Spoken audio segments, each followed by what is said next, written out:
You think you can go live? Hallelujah, hallelujah, hallelujah, hallelujah, hallelujah. Hello everyone, how are you all doing? Yes, I am rather excited today, but I did have fun because, you know, today is Bijon's proposal, and Bijon today has also been a member for 18 months. So he's at home to tune into this one, so I presume he basically, I don't know, possibly had to bribe mild blackmail of bosses, because as a rule, if Bijon is listening to any of my videos, Bijon is, how do I put this, at work and doing a multitude of things which I'm fairly sure are not in his job description for his job. He's one of those people who seems to really take the fact that he is working for his paycheck too hard. Kind of like Stafford. Right. So, yes, I did disappear for a second then, but I disappeared for a good reason. Oh, my back is killing me. Okay. I have realized two things. One, I do kind of self-medicate with Iron Brew, because this is now...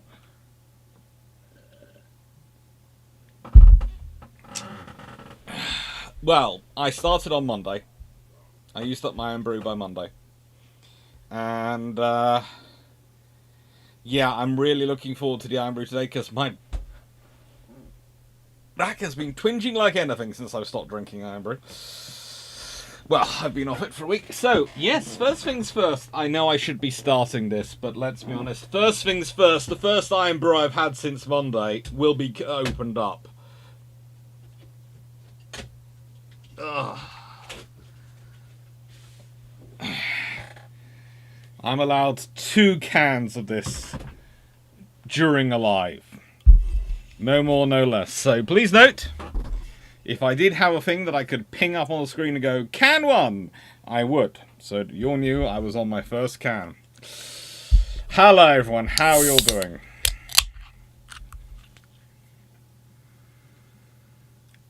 I don't care what they say, yes I'm addicted, but it's good to be addicted.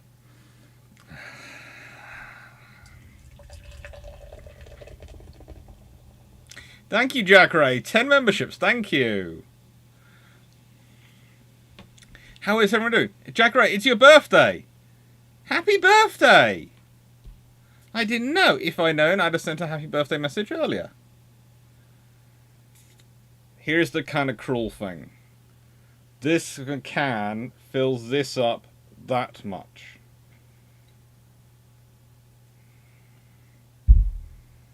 I'm just going to let the head go down. It's cruelty. But it's better for me.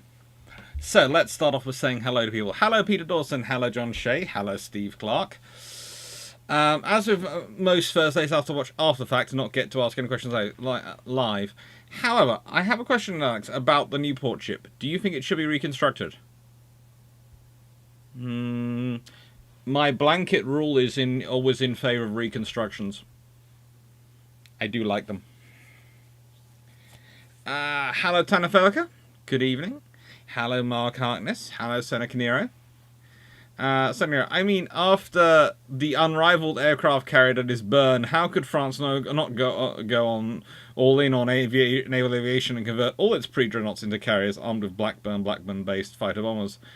Why would you be that cruel to the French? Why? Why would anyone be that cruel to the French? Hello Michael Cooch. Hello Calvin Gasberg. Turreted fighter torpedo bombers. Oh, good God, did I dive bombing capable?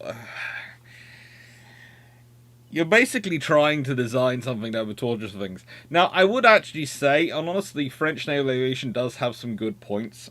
I do try and talk about the good points, but the question here is, why did the French Navy not more fully embrace carrier aviation after World War I? And that's going to be an interesting one to answer. Thank you for Super Chat, Bichon. Dashu Vishal, hello. Hello, DGB40. Hello, Steve Richards. Hello. Well, hello, Jack Ray, of course. Hello, Darius Relsky. Hello, Just Vonk. Hello, Ollie L. Hello, Andrew Paul. Hello, I'll Follow the Sun. Hello, Nathan Watson. You follow the sun? That sounds like a good thing, a good place to be, but definitely means that I now have at least one subscriber who is most definitely not a vampire because they follow the sun. Hello, Nathan Watson. Hello, Miles Jenkins. Hello, Mega Scrow. Hello, JC. Hello, Leslie Mitchell. Hello, Mitchell Dustle. Hello, Just Flow. Hello, Colin Cameron. Hello, John Sykes III. Hello, Paul from Chicago.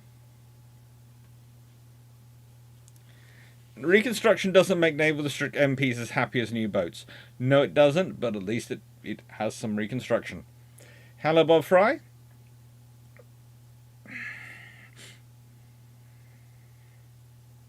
Marguch, have you considered the zero sugar iron brew while you're off to start real stuff? A, it doesn't taste as good, and B, if you talk to the Navy docs I have over the years, because I've spent a lot of time hanging around the Royal Navy, they are honestly of an opinion they're not quite sure the stuff that's put in these things to replace the sugar is any better for you than the sugar. In fact, they think it might be worse for you because your body is designed to deal with the sugar. They might have ways which are not that good at dealing with the sugar, but they can deal with the sugar, whereas aspartame and all the others, they're not quite sure about. Now, I don't know the science on it and wouldn't presume to do so, but when I have someone who's as qualified as those, ladies and gentlemen, chatting away with me about it and going, yeah, it's better to drink less of the proper stuff than sometimes drink some of this stuff, or at least be of mixed opinion on it, I'm going to stick with the pure sugar version rather than the slightly light, theoretically lighter, but who knows what those drugs are going to do to you sort of version. We all have our own little sort of things which are our own foibles. That's mine.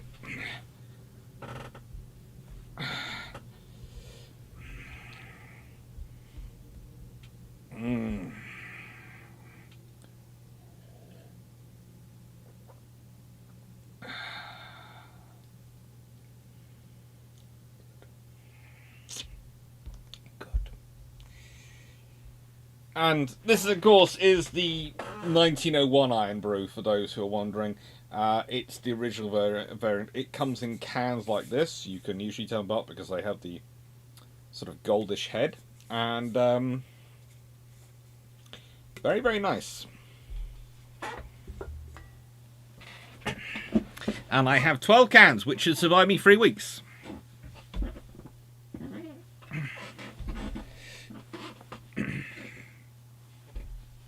Yeah, I do notice that about people who think consuming half the calories can then consume 3 times as much. This is me restricting myself to the finest version of it. Of course, the shameless book plug, which I'm doing at the moment, but I will soon probably delete from the standard, because how I put together my PowerPoints is I have a PowerPoint called Naval History Live Standard. And that has the generic front cover in, all those sort of things, all the indexing you see at the end then. And I make changes to that, and that's how I build out a slide and try and keep them to an extent within a similar colour tone and standardised, so they look sort of similar to each other. At the moment it still has the shameless book plug in, and the shameless merch plug. You know, might as well. And I've got a new water bottle coming, which is going to be a shameless merch plug, but it's also going to be the water bottle I'm taking to the gym with, because my water bottle, my previous gym going water bottle, it has unfortunately had an encounter of the 4-pawed jawed kind. Now, I would say it was of the smaller 4-pawed jawed kind than the larger one, but one cannot be 100% sure. Because both have proclaimed their innocence completely.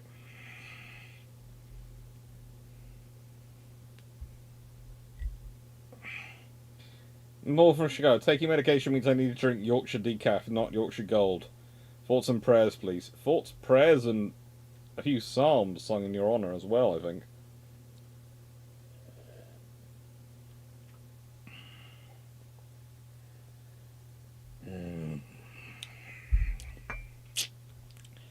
So, Why did the French Navy not more fully embrace carrier aviation after World War One? Short answer and long answer. Short answer. The burn. Honestly, you have a problem for the French, and it's a problem which, to an extent, other navies experience, but they impact them less. The Italians, of course, don't have an aircraft carrier, so they have nothing to base it off, but they can make the case they don't need one. The British and the Americans both have carriers which, frankly, are as poor in their ship performance stats as the Burn is. For example, for the UK, for the Royal Navy, you've got Eagle, you've got Hermes, you've got these particularly interesting vessels. They're not really great. The thing is, they've got other carriers as well. That helps, having the other carriers. That helps. In that the US Navy can look at them and go, well, we've also got the Lexingtons, and they've shown us what a carrier can really be. Although we're going to delete these sort of guns, because, yeah, that's a lot of extra top weight. Oh, I'm going to avoid getting into the Lexington gun battle again this evening, but as I will mention again, it makes sense under the London treaties. It doesn't make sense under the Washington Treaty, because under the Washington Treaty, you can buy as many cruisers as you want. So there's no reason for your carrier to have 8-inch guns and have to end up in a scenario where it's fighting and defending itself. Really, you should just build a pair of extra cruisers to protect it, but they don't. That is on the US Congress, and the US Navy are put into that shoulder. But you have the Burn. The Burn. The Burn. How do I put this politely? It is a converted battleship. In fact, it is the only Normandy-class battleship which is actually put into service. Please note that the only Normandy-class battleship put into service is the one which is not built as a Normandy-class battleship. Normandy was scrapped, incomplete, between 1924 and 25. Flandre was scrapped, October 1924. Gascoigne was scrapped, somewhere incomplete between 1923 and 1924, not quite sure when. And Languedoc was also incomplete and scrapped June 1929. If you're all slightly confused as to how Languedoc survived so long, you're not the only one. In its defence, it was under construction at Lormont, and they are perhaps the forges et chantiers de la Gironde at Lormont are particularly slow at scrapping stuff. But it's Burn, which is constructed at the Forges et Chantiers de la Méditerranée Le Seine-sur-Mer, which is actually finished. And when I say she's finished, she is laid down in 1914 as a Normandy-class battleship. She is launched in April 1920, as I'm not quite sure what we'll call her at that point. And then she's in service May 1927 as the Burn. By this point, the Royal Navy has been operating aircraft carriers in the conventional sense for pretty much 9 years, and yes, the French have been able to go and look at them.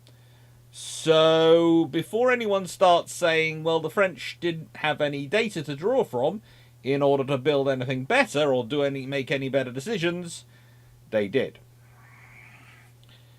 They did. Many, many times over, they did. This vessel came with an amazing and exhilarating top speed of 21.5 knots, which is what everyone wants their carrier to have. 8 single 6-inch guns, 6 single 3-inch guns, 8 single 1.5-inch guns, and 12 single 0.3-inch, that's 8mm machine guns. Plus, it came with torpedo tubes. 4 of them. 21.7-inch torpedo tubes.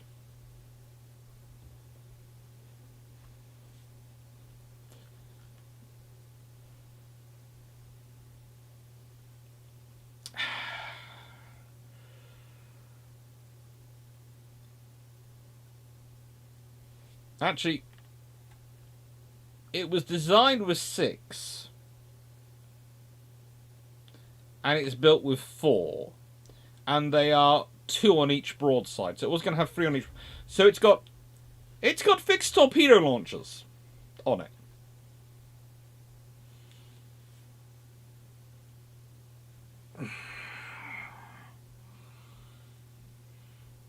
Okay, I will admit there is something about this ship that I often, almost every time I go through its stats, I find it so absurd what the French have done, because I know, please notice, I expect better from the French because they can design good ships.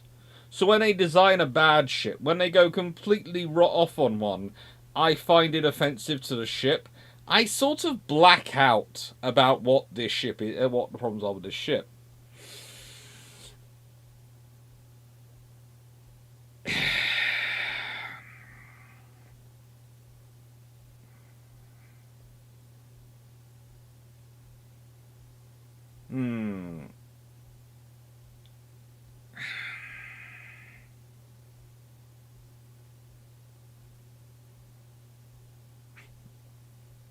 Vision Christian Dog. Would the French have been better off with the Burn as a battleship? Would she have been a better battleship than Carrier? Honestly, no, not at that speed. Honestly, let's please be honest. The Normandy class battleships were not the best designed battleships in the world, and the Burn. The French would have been better off if they had decided to, instead of doing a conversion, done a complete build up from scratch. And before anyone starts thinking about newer battleships, the French didn't build new battleships for over a decade. So please, no one start thinking that the Normandies were cancelled to save some hypothetical new battleships. They weren't. They were just cancelled due to treaty and due to the French government going, we can! When they were allowed to build new ones if they wanted to.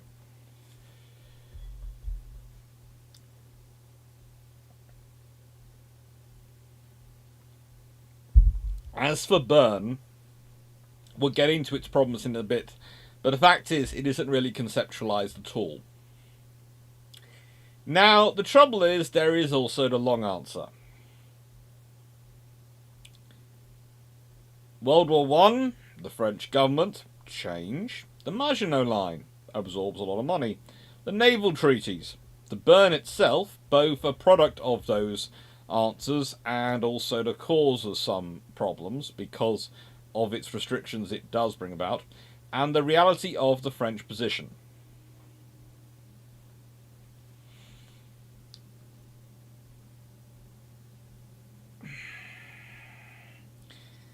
The French are in an interesting position when it comes to aircraft carriers and when it comes to naval aviation. They are just as limited, in many ways, more limited than others in their realities of their geographic position and the legacy of World War I. But they're also just as needing to be further out. France needs a navy not just for colonies. That is something which often comes about. People point to the French colonies and go, this is why the French need a navy, the colonies. No. France might not be the mercantile power that Britain was at that time, or that America was, but they also still maintain a rather large merchant fleet trading around the world. They are just as dependent upon economic movement of goods and their ability to move their goods through through the various sea lines of communication as any other nation. In fact, more so. Because if you consider the economic paucity of the French Empire versus the economic intensity of the British Empire and the American approach to getting into markets, the French are at a disadvantage. So they need to be even more careful and even more assertive in maintaining their access. However, we are also talking about a country, and this is something which is worth remembering as a legacy of World War I, which had lost between 4.3 and 4.4% of the population dead. Okay? We have estimates on that vary because of civilian casualties, etc., but it's between 1.697 million and 1.737 million dead. Total wounded, some region of 4.266 million, or 10.8% of the total population. So to put it another way, 15.2% of the French population, at its most, 15.2%, had been physically affected, either eliminated or permanently physically affected by World War I.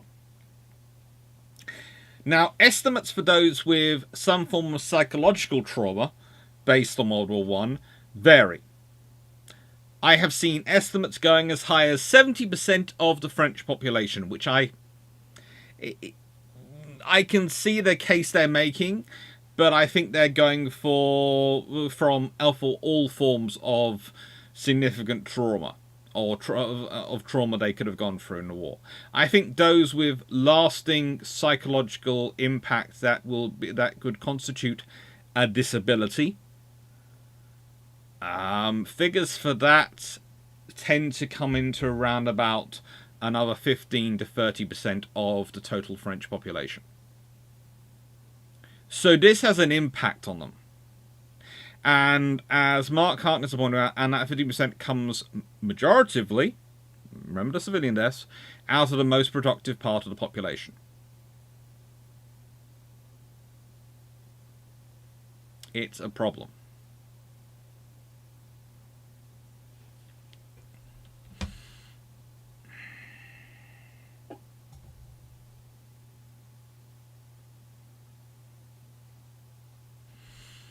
Now,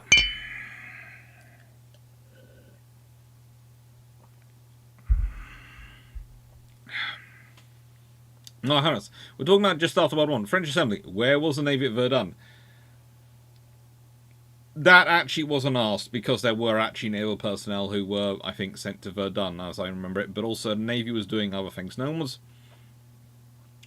No one serious was going to ask that question.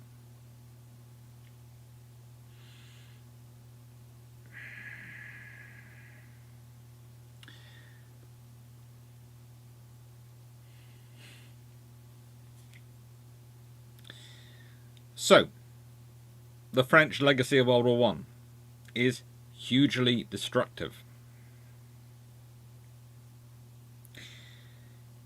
It's also not that great from a naval perspective. Just going to turn on the heating. World War I did not help the French Navy's cause by giving them a glorious victory. In fact, World War I had kind of undermined their position in a lot of their arguments. Why? Because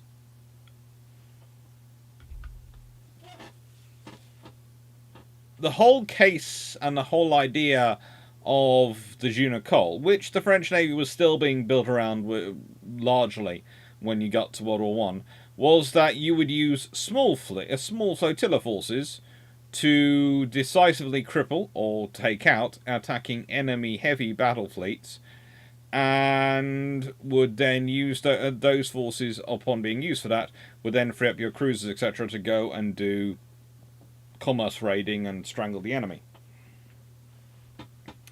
Instead, submarines have been used to try and strangle Britain and France. Remember, France is just as affected as Britain is by that scenario. We often forget that. We often treat the whole war at sea, especially the submarine war, as an Anglo-German struggle, but the French are just as involved as the Brits in many, many ways. Certainly trying to send all the airships they can do. It's not a glorious war action, but it is a necessary one.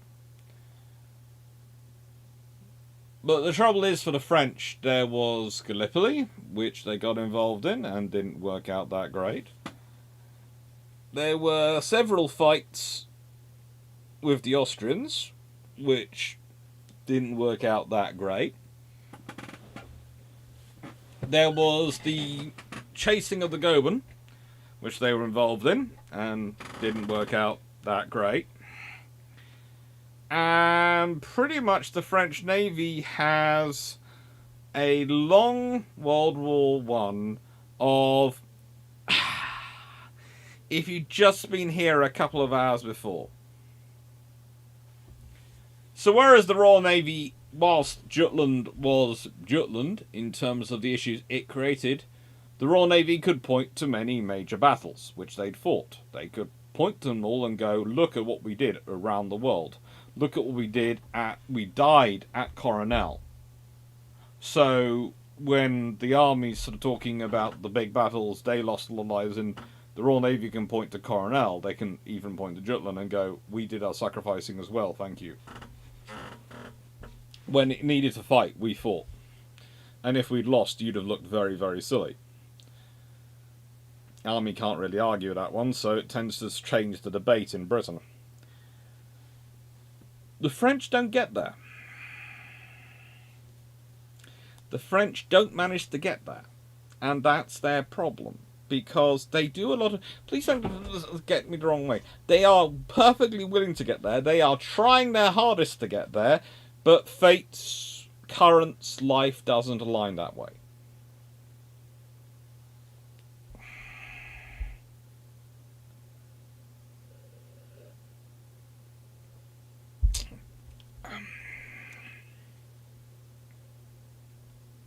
Now, as said, Mark Harkness asked that question about the Navy, where the Navy was at Verdun. The French politicians didn't. But the French politicians, the Navy did. The trouble is, whilst no one would point to them and say, couldn't, because of that, the French Navy, no one could point to them and say, where were you at Verdun? When that was going on and those sort of things. But they also couldn't point to any glorious battles and victories. The French shipyards were pretty darn okay, but they were still the French shipyards.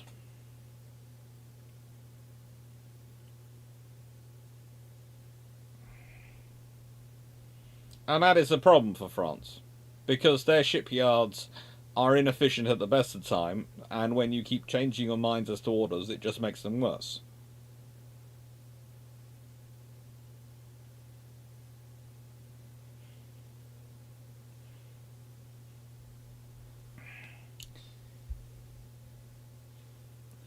Now, in this scenario, you have a changing world. And that changing world can be very, very scary.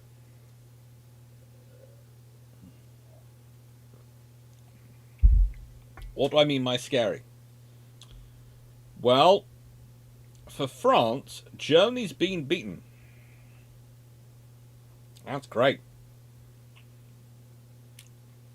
World War I is over. France is on the winning side. They're invited to all the big conferences. They get a sit at all the big tables.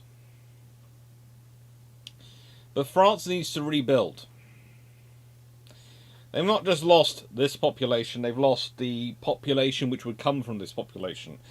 They've lost the population which would have been protected and trained by this population.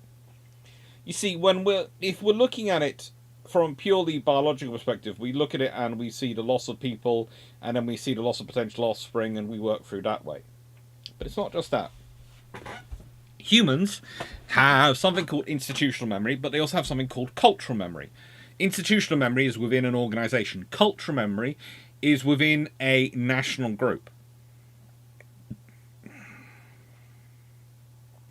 You lose this many people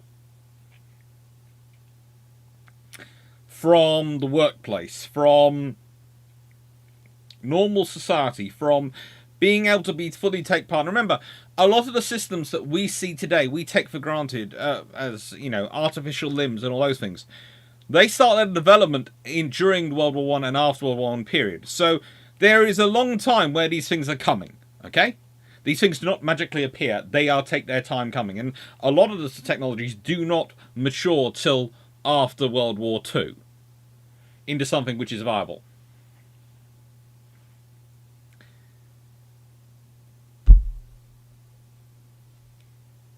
The French have lost all of this. So it's devastating.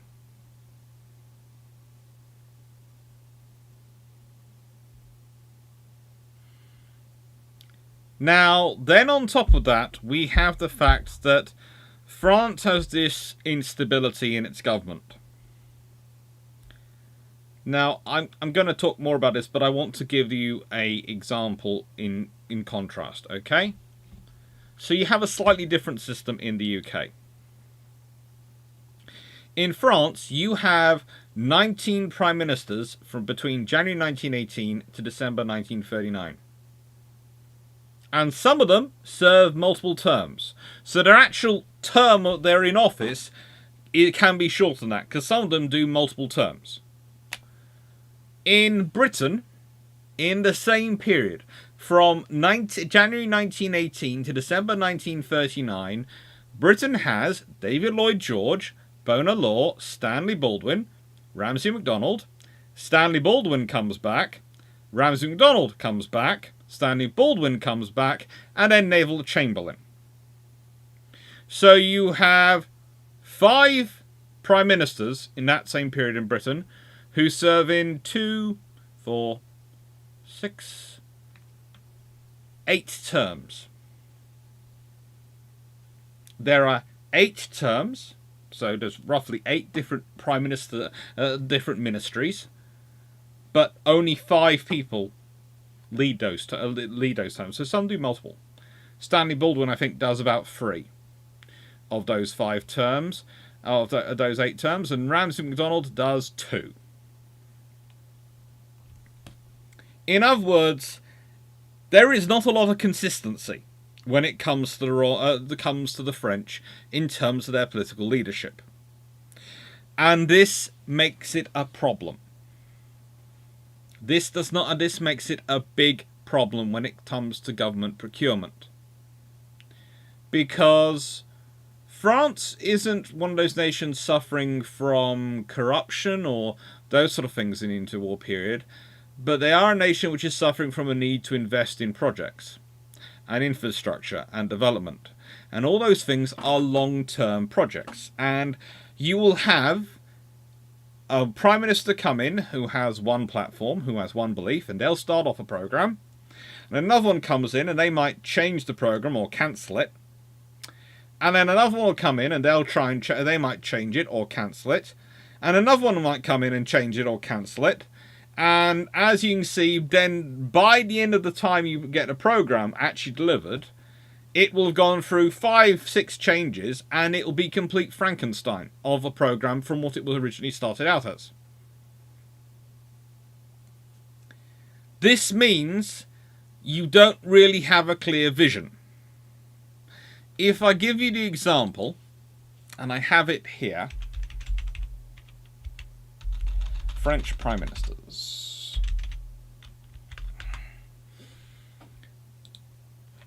If I get to the down my list, I have a Word file. Now, this Word file is called Preparations for the Washington Treaty, and it's for a chapter of a book which has never been written, but actually might get written at some point. And if we consider preparations, if I go to the London Treaty section, right? So London Treaty of 1930 It's called, and the ministers, the people are informed, under one of the leadership positions of Raymond Poincaré, who is in power July 1926 to July 1929. However, it's called while he's still in power. In July 1929, he's replaced by Arsène Briand, who's a Republican socialist, who changes the preparations of what they want for London Treaty. And then he is replaced in November 1929 by André Tardieu, who is from the Democratic Alliance, the same party as Raymond Poincaré had been from, but although he'd been part of the National Union of the Democratic Alliance rather than the Democratic Alliance as a party. It's a change. And André wants something else from the treaty policy, so he changes again. And then Camille Châteautemps becomes the Prime Minister from the 21st of February 1930 to the 2nd of March 1930. If you're thinking, Alex, that's just 9 days, how much can he do as a Radical Socialist Party Prime Minister in 9 days? You'd be surprised. He manages to change around quite a large chunk of the negotiation squad and some of their aims. And then he's replaced by André Tardieu, who's 2nd of March to the 30th of December 1930, also from the Democratic Alliance. And he's replaced by Theodore Stieg, who takes over in December 1930, 13th December, and will be in power till the 27th of January 1931 from the Radical Socialist Party. So, let's see. One treaty, the 1930 London-Washington Treaty. 1930 London Naval Treaty, right? Sorry, I was reading my title of my Word document. And it has not 1, not 2, not 3, not 4, but 5 prime ministers in 6 different ministries during its negotiation. Is there any wonder that everyone was pretty much ignoring the French when it came to the negotiations in this treaty? Because let's be honest, the odds are you might agree something with one prime minister and then he'll be gone and he'll change. He'll want to say something else on the next one. It's just non-stop. These are prime ministers, not presidents. Presidents are something different. In France, the president sort of reigns and is in charge of foreign policy to an extent, but the prime minister rules. So basically, if you consider domestic policy, etc., and the presidents are above that. The presidents are, well, Gaston Doumergue and Alexander Millerand, Mirand is one of them. So is Paul Durner, and then there's Albert Lebrun. These are all presidents during this period. But the presidents have slightly different portfolio than they do today. Slightly different portfolio. And yes, by the way, if you notice, there is Alexandre Millerand is a president for a while, but is also at a later time a prime minister. As is Gaston Doumergue. He's a president, and then he later on becomes a prime minister, or earlier on. It's just a non-stop merry-go-round, really, of different people, or rather, the same people jumping in and out of jobs.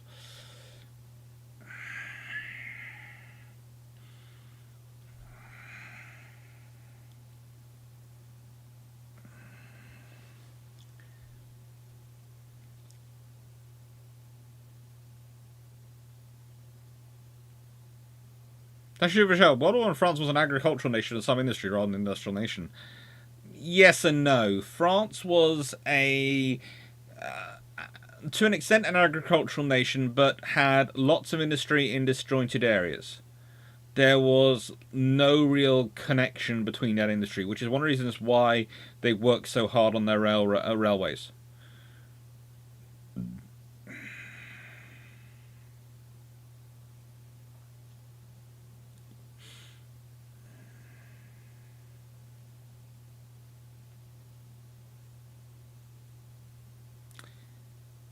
No, sir, we'll get to the Joffre class later. We don't need to jump into the Joffre class now.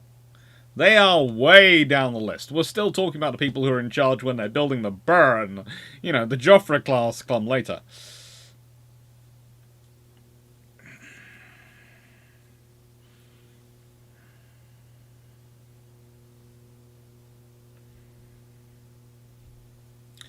It's funny to think that the French interwar republic was more unstable than the Weimar Germany, going on the amount of PMs and presidents they burned through. That does kind of contrast with some people's opinion of the Weimar Republic as being completely unsavable and always ultimately going to be falling to some form of dictatorship, either from the left or the right.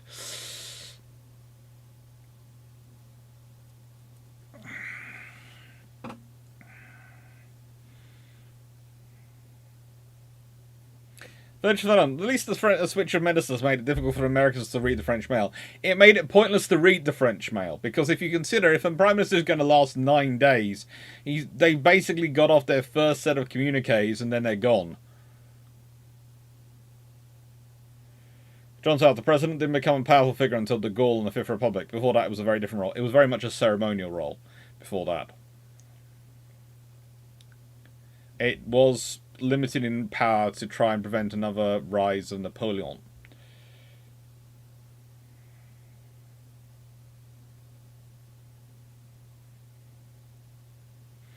Hello, Dan Freeman.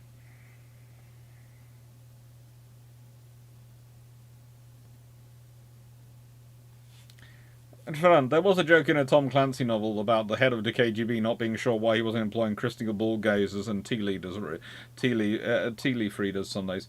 I can understand that. There are many members of the policing profession who feel that they should probably start paying dog walkers, because the amount of times things are found by, we were walking our dogs. Oh, great.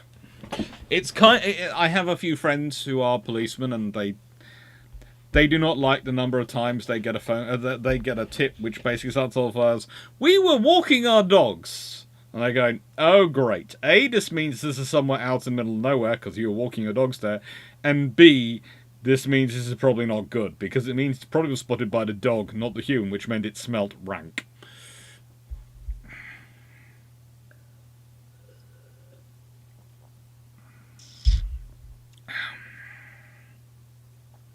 So, now, you can have the French Prime Ministers, and there is something slightly interesting here, by the way, in that there are 19 Prime Ministers from January 1918 to December 1939. There are 18 different people who serve as Minister of Marine in that time. However, there are 23 terms of service in that time. So, I just left the stats here. I just have these stats sitting around, and I just went, I'm just going to leave it in that format. I'm not sure where I got it from. Probably somewhere I nicked it from. But I had it there as a sort of resource for me to work with, and I just went, yeah. And I was given kind of permission by World of Warships, because honestly, the number of decent pictures of the burn are very, very few. So luckily I used artificial means to get better images of her. And let's consider some of this stuff and some of these ministers. They have an experience. 1930 is particularly fun. I mean, there is, of course, the 9-day Albert Sarah, who does come back and serve as well. But some of them, are particularly interesting. For what is supposed to be 1918 to 1930, December 1939, January 1918 to December 1939. So, let's be honest, that's 21 years. The average term of service is less than a year. Think about how long it took to build the burn. Okay, if we go back to that earlier note, sort of point I made. She is laid down in January 1914, before even Georges Legues is Prime Minister. She is launched 1920. In April 1920, by the way. So, let's see, when Adolphe Landry is Minister Marine. And she is commissioned in December 1927, on the 5th of December 1927. We have to be sure about the actual date. And if we go down there, Georges Legouze is back! I mean, literally, there have been so many changes. The guy who was there when she was... Well, no, before she was even launched, but while she was laid down under construction, is back again as Minister of Marine when she's commissioned. I wonder if the ship looks anything like he thought it was gonna look. I mean, anything? Oh. And here is the other problem. Because for France, if you consider naval aviation, development of aviation, there is a bit of conceit which goes on with it. And a bit of conceit comes from the fact that, you know, Britain, America, Japan all developed their own brands of naval aviation with their own flavour and style, which is great, but there is a bit of a thing that's been forgotten here. And the thing that's being forgotten is a very simple thing. You need a certain level of critical mass to develop the knowledge to be able to do these things. Now, the Royal Navy gets around its handicap of not having control of its own fleet air arm by using the Royal Naval observers, the seconds at the back seat, the observers and navigators, as basically the thinking brains of naval aviation development, as the people who will best understand naval aviation and also ship navigation, so you can combine those two and hopefully they'll provide the staff officers and the people with the knowledge of how to be a commander, how to use aircraft in order to get into your strategic thinking. Plus, as eventually as time goes on, they're allowed to provide more and more of the pilots of the fleet air arm, which allows them to develop some people who actually are flying capable and who are officers. Of course, the Imperial Japanese, the whole way through, have their process, and the Americans have their process of a critical mass of personnel that they can draw from. Because if you think about it, if you have a pool of 40 people, and you're going to take, you are promoting from lieutenant to, I don't know, lieutenant commander, you promote 1 in 10, well, you've got to pick 1 in 10 of those 40 people. Which means you're only rejecting 36 out of 40. But if you're promoting from a pool of 400 and you're promoting 1 in 10, well, yes, it sounds like it's the same number, right? You're still promoting 1 in 10 of them, so you're promoting 40. But you think about it, you're rejecting 360. Think about the difference that makes. Being the top 40 in 400 is going to give you a fairly decent group. Because then if you're promoting up again to captain, well, you can pick, let's say, 1 in, or to commander. Let's say you pick 1 in 5 of those. Well, then you've got 8. With the other group, you've got to pick 1 out of 4. You can be far more selective and get a far better crop if you have the larger pool to draw from.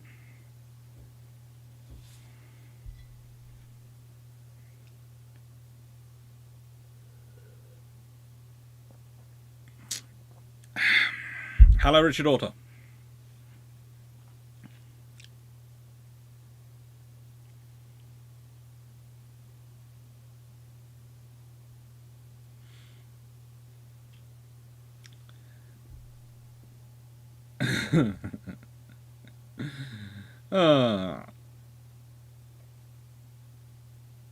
Yeah. You need a core, you need a critical mass. And also you need some consistency in vision. Because, let's put it this way, there are 2 things which are going to wear down your ability to build up capability.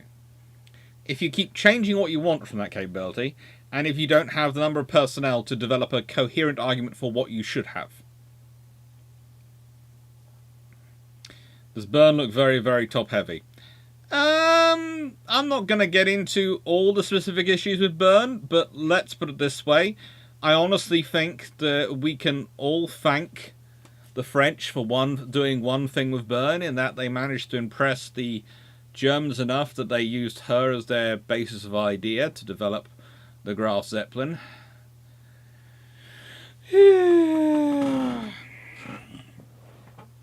I think it was slow and fat, and it was beamy enough and slow enough that it wasn't affected too much by being top heavy, but it wasn't exactly a fast thing.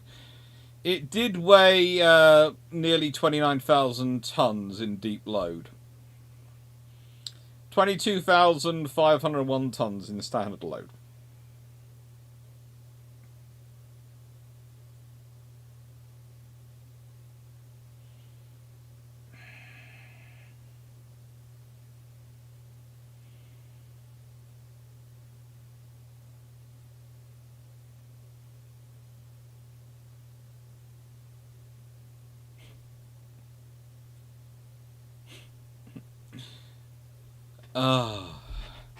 Marhanus, well, we just changed station. Well, he's gone. I want new stationery.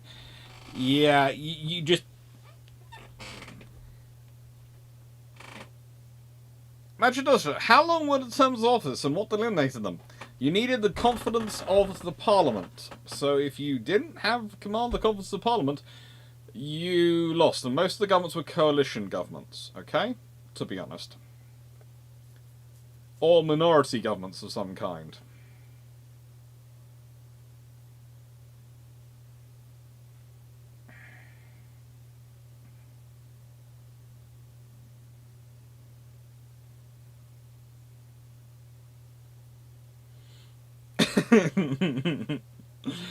Oh. 29,000 tons. For some reason I thought it'd be lighter, smaller. It looks... It's a converted battleship. Why were you expecting it to be lighter and smaller? It's 182.5 meters overall. Its beam at the flight deck level is 35.2 meters. It had 12 Normand boilers and 4 shafts, a single turbine set, and 2... Here is the great fun right there on the Byrne. The Byrne was originally going to have 2 turbine sets. But then they decided, no, what we're going to do is we're going to have the 2 inner propellers be powered by a steam turbine set, driving 2 shafts. And the outer propellers be powered by triple expansion engines. Yay! Because that's going to give her range. And it does. But it also makes her very, very slow. And you sit there and go, I can see the You see, the thing is, there is a logic behind every single decision they make with the Byrne. But you can tell it's not a consistent logic, because if you were designing it for speed, then you would go all out for the turbines. If you're designing entirely for range, you probably want to have the triple expansion steam engines. Or you might have cruising turbines on the outside and a steam turbine set on the inside. It's just fun. And then we have the consistency. Theoretically. Okay? Consistency. The French have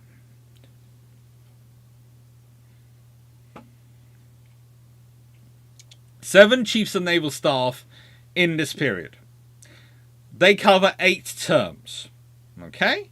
So they have a far longer average term of service. However, again, this is a point at which you sort of go, well, that sounds fairly decent and fairly consistent, and probably on average is not too dissimilar to other powers. Well, let's see. From January 1918, the Royal Navy technically start off January with Sir John Jellicoe as for Admiral of the Fleet, but then it changes over to Sir Rosalind Weymouth quite quickly on 10th of January, so we'll only count him.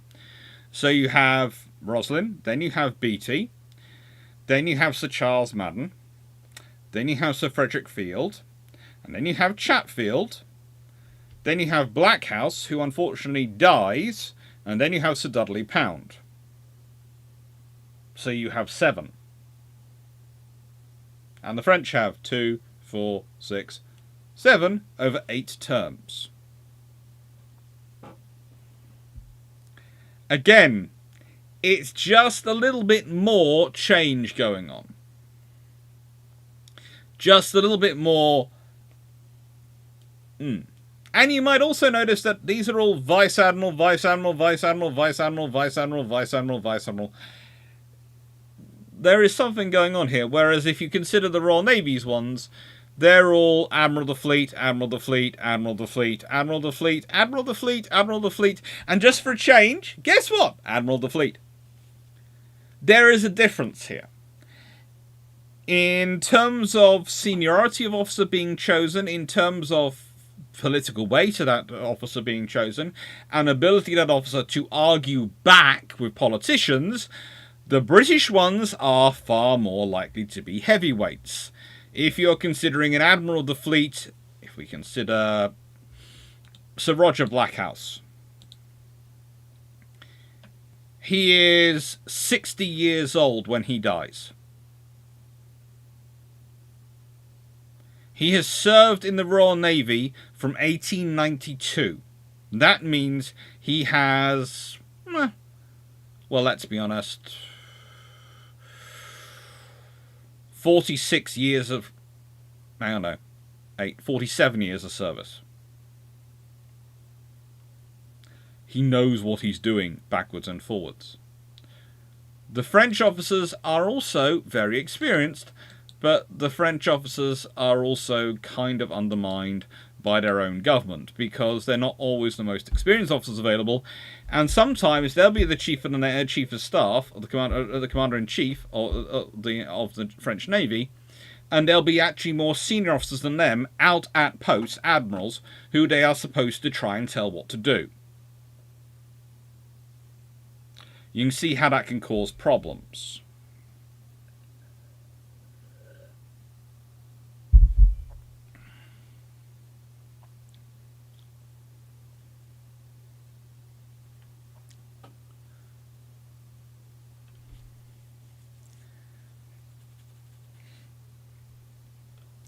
John South, reason Burns stayed in Martinique in 1940 was pressure from the US government as they feared it would fall in the German hands in part of honestly, the reason the Burns stayed in Martinique in 1940 has nothing to do with the American government or anyone else. It's that it wasn't really moving at the time. There is a good discussion about what issues it was having, but it needed to be repaired. It was having it wasn't really up to Atlantic crossing at that point, as I understand it.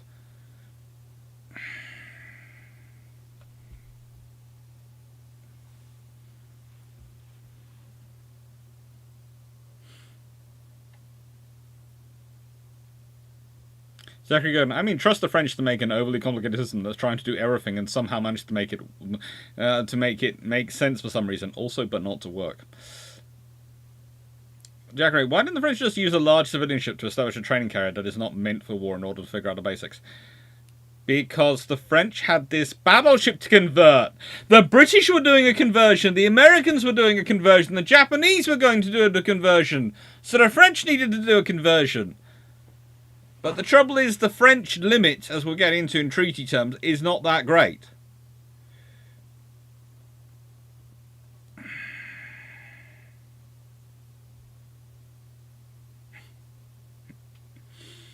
Ah, yes. And if you're noticing there's only 5 pictures there and there are 7 names, yeah, that is because I can't find pictures of the other 2.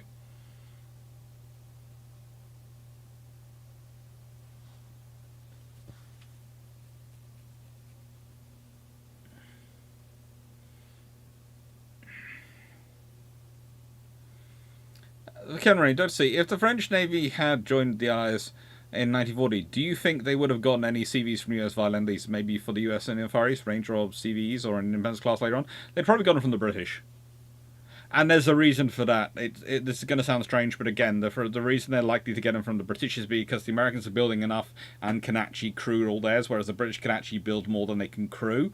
So they're more likely to have ones off the British. So more likely to get light fleet carriers. But Quizmaster China, don't take this the wrong way, but there is a small problem with the French and corruption in their governments, and most of the organised crime and even companies will tell you this. It's very hard to have a corrupt government when it's not the same minister in charge, because you might deliver a bribe or an agreement with one minister and then there's a new minister in the office next day and you have to start the process all over again. So you cannot bribe people if their turnover is that quickly. You know, it's one of the few benefits of the turnover being that fast. You honestly get a very honest government. But the trouble is, it's an honest government which is always changing its mind. It's worse than being corrupt. There's actually something worse than a corrupt government out there. At least the corrupt government usually will have some consistency in terms of view. It's a corrupt view, but it's consistency and you can plan around it. A government which keeps changing its mind every 5 minutes is far more difficult to deal with.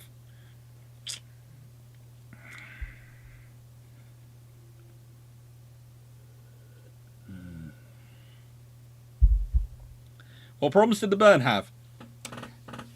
As I understand it, and there are discussions about this, but she was basically having issues with, I think it was her water filtration and one of her triple expansion engines, but I'm not 100% sure because I've read a couple of accounts and there's things like people saying, oh, it was American pressure and this, but honestly, again, the trouble for the American pressure is you're trying to put pressure on a French government which keeps changing every 5 minutes.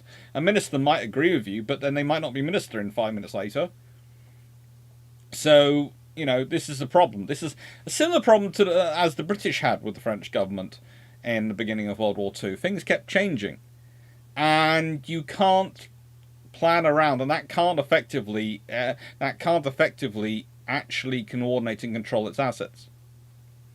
But yeah, the burn seems to have had issues. We do know when she's eventually she's taken over by the Free French and joins the Allies. When she becomes part of the Allies, she goes to America, and they have to do all sorts of work to our engines.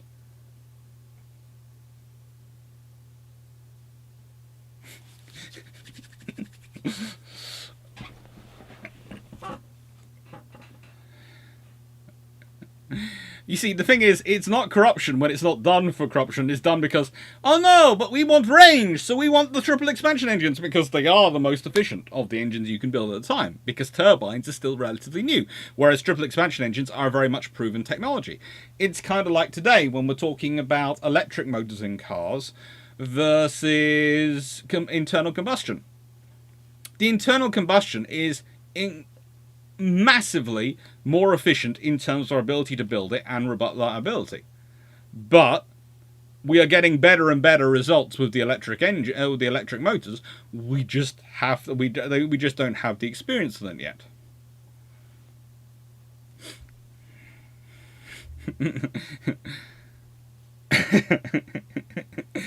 And it's just absurd.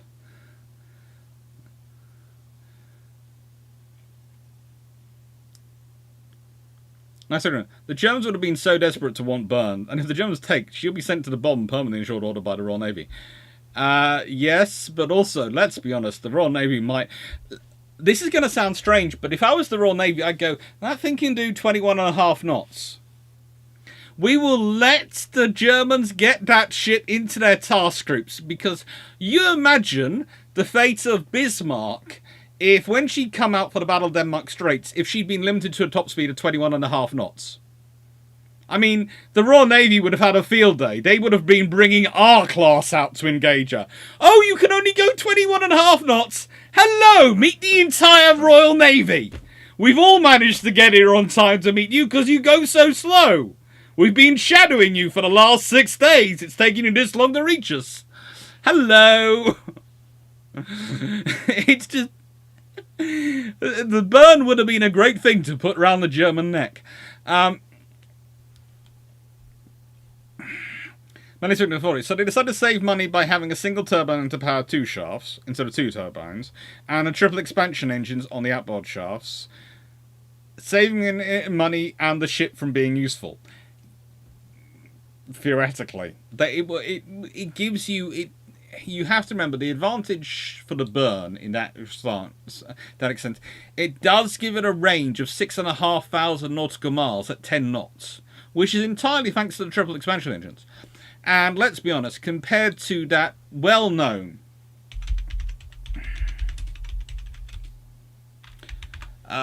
fuel-hogging vessel, the Courageous class aircraft carriers. Now, them with their turbines, their 18 Yarrow boilers, their 90,000 shaft horsepower, their 4-geared steam turbines, those fuel-hungry vessels could do 6,630 nautical miles at 10 knots, and displaced at deep load 27,500 tons. So, yeah, it really makes sense what the French did. Don't exaggerate. The Flower class couldn't shadow them, Michael Gash. No, the Flower class couldn't shadow them. But that's about the only thing in the Royal Navy which couldn't have shadowed them.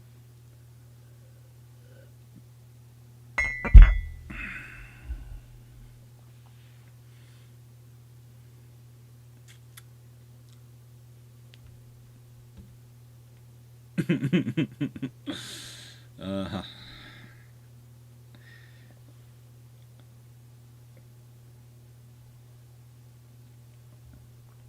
The Burn had some torpedo defences. She was only hulked in 1960s and served as a barrack ship. She had spent a long time as the flagship of the Marine Nationale Submarine Anti-Submarine Group after World War II. She even did some operations off French Indochina after World War II.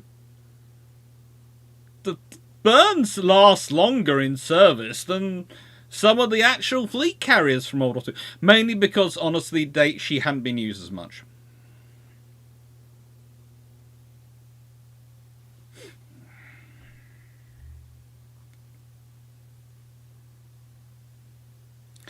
Malaga, so if the Germans integrated her into the fleet, there is a chance the Burn would have gotten a reputation as being unsinkable due to the British ignoring her in every fleet she sent out with. Potentially.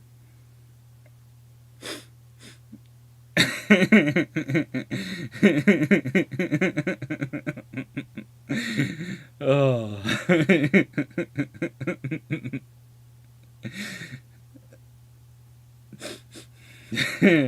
Chris Master Shiner, every one of you knows ships are alive. Burn, she reincarnated, now you know the truth about Kuznetsov. Potentially. But, and the point I'm going to make here is, the French, the main thing that all of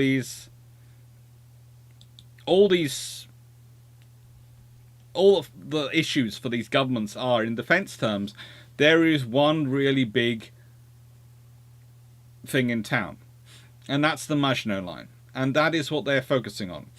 And let's be honest, the Maginot Line, we often think about the northern part of it, but it also has a southern part of it, which the Italians run into, and it's fun. The Maginot Line is a lot of money, but also it's a lot of political focus. And as I often do end up talking about, there's always the problem of Belgium, where you don't really have much in the way of defences. Because Belgium is supposed to be part of defences, but that's one of the political problems for Belgium, for the French, is with Belgium in this context, because you'll have some ministers who believe they want to make a rapprochement with Belgium and be their best friends. Some who are as isolationist as the Americans are, and some who are just obsessed with building fortifications, and some who believe it's an absolute waste of money because there's never going to be another war because they've beaten the Germans. And the trouble about the Maginot Line, therefore, is it doesn't just suck up money, It doesn't just suck up strategic thinking, it sucks up the defence debate.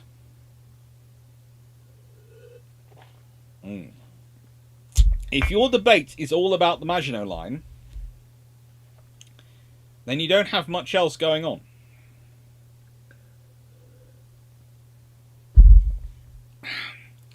For sure, the British Navy on the burn. We cannot sink that as low-hanging fruit, and we are sporting a bunch of lads. No. At some point, the British might actually just board the burn. See if they can't get a flock of Flower-class corvettes to actually ensnare it and board it.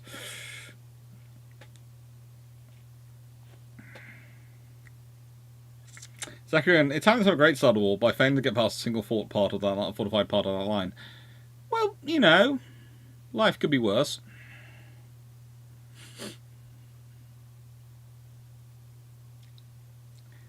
So, this is the point for the French, in that, and it's something which we have to watch in our current debates in defence debates, because if all the defence debate is around one area, it means the other areas aren't getting any attention.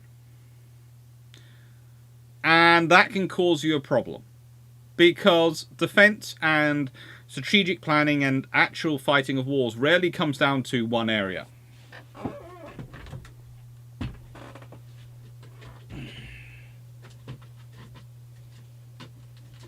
And yes, it is time for number 2. As in number 2 of the cans of Iron Brew, before anyone gets any other ideas. John Zell, boarding the burn equals lots of prize money. Yes, and it's far nicer to do it from Flower-class corvettes, because, you know, then they can have some real fun. Can number 2. George Newman, aspartame gives me a migraine headaches for that last for days. Yeah, I have a few friends who have issues with it. What do they turn the burn into if they board and capture it then? Well, if the British are feeling really nice, what they do is they then hand it over to the Free French. So they don't have to operate it. And they go to Free French, here, have a carrier. Yes, it's been yes, it's the same carrier which you guys built. Yes, it's been wrecked by the Germans. Yes, we captured it off the Germans. After we sunk their last task force, which came out with it. And, yeah.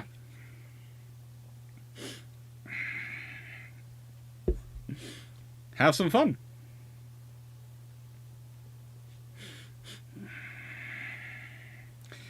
Richard has an image of a bunch of Flower-class people attacking Burn and grabs at them and cutlasses, mantle pistols, ship's cooks, frying pans, ship's pet chicken. Actually, no, the Flower-class... Let's put it this way. There is a story which is going in my book on the Flower-class. I'm trying to get more details about it, though. But it's about some Canadian Flower-class personnel. And basically, they see a submarine on something really close. And they sound the alert. That they're going for action stations, and some of the men are in the shower, etc. And they come charging out, and they see the submarine literally just not that far away, and they jump completely naked onto the submarine as it's trying to submerge. And they manage to get open the conning tower and go down inside, and the Germans are looking up, and they don't fire because, honestly, probably what they see coming towards them is sort of going, what? And these Canadians take over the submarine. And they secure it. So, never doubt a Flower-class in its ability to do a boarding action. But they might carry out the boarding action completely naked. In which case you'll be going, I know I'm supposed to shoot you, but I don't want to look at you. I don't want to see it. I don't need to see another man. This is just wrong. You're supposed to have clothes on. This is supposed to be a civilized job. It's warfare. You're not supposed to be subjecting me to that visual.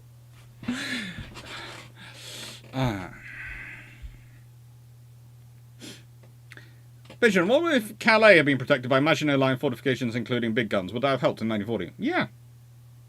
Honestly, if the French had built a Maginot Line, had built an outer circle one and then built, maybe not the same massive defences, but defences perimeters inside, going to south and going to Normandy, etc., Brittany, etc., Normandy, etc., sort of that area, that would have been very, very helpful. They'd have had someone to retreat back.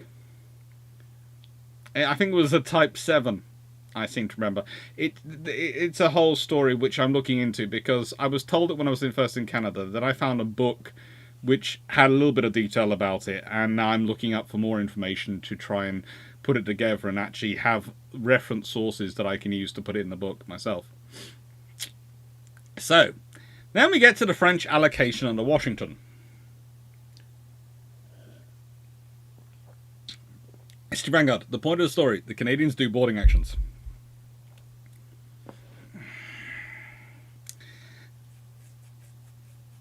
Yeah, I don't know which submarine it was, but I think it was Type 7.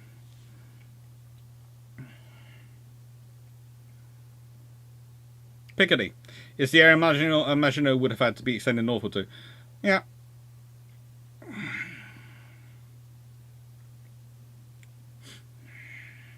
Now, the French, this is the other problem for the French. Their allocation under Washington. They allocated 60,000 tons of aircraft carriers. Now remember, that's in standard. And if we then go back to lovely Bern, we remember that in standard she uses 22,500 tons.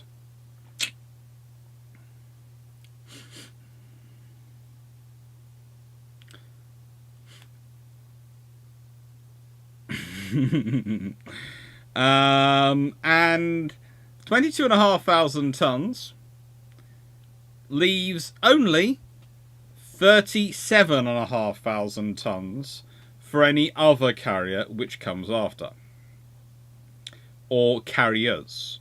If you decide you want to build 2 carriers, then your standard displacement for those carriers has got to be somewhere in the region of 18,750 standard tons. U1110, commander was Lemp. Thank you, Thomas Manuel.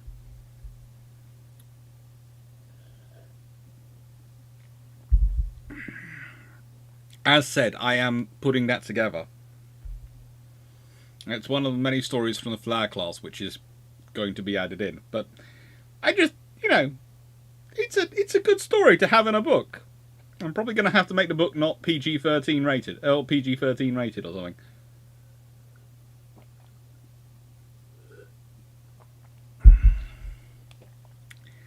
Now, France had been having this allocation because it was the same as what Italy was given. But there's a problem.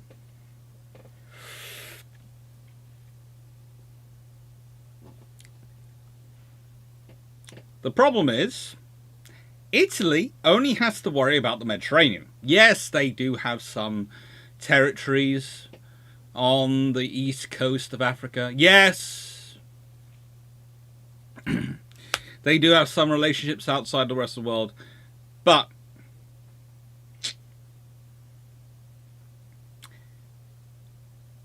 what they don't do is have a massive colonial empire and have a massive merchant fleet going all over the world.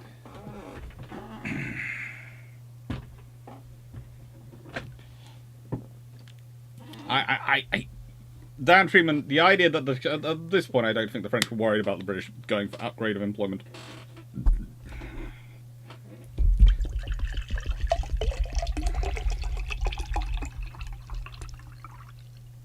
By the way, I will make a point. Highland spring bottles last for ages. And if you have someone in the family who is allergic to tap water and therefore drinks this stuff,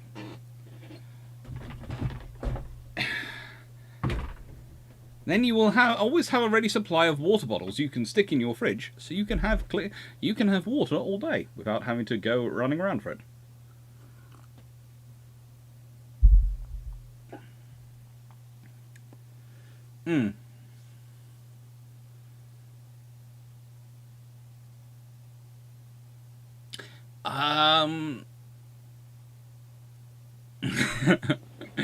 Yeah. As said, there are some parts of the story which I'm still trying to figure out. For example, you are right in saying sort of it was captured by RCN personnel, but there is a debate, I think, on that submarine on the story I've read, because this is where the story gets interesting in to an extent, is that whether or not it was actually taken into Royal Navy custody, because the vessel that they ended up more going next to, which actually provided more personnel, were Royal Navy, not Royal Canadian Navy. But no, this one actually had crew on board, the one they went into. I do know that because there was an account in one of the notes which came from a German sailor who was looking up and going as things came down towards him.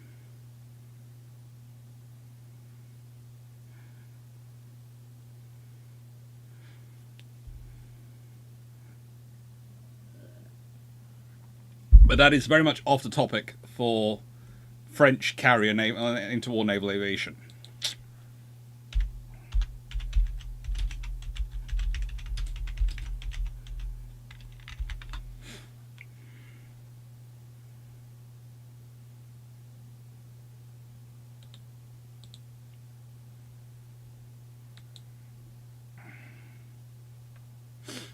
Ugh.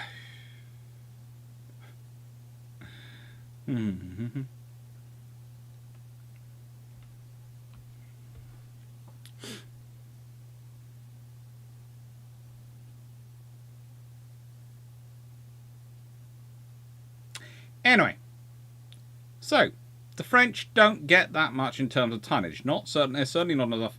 And it's kind of like the British with the Americans and the Japanese.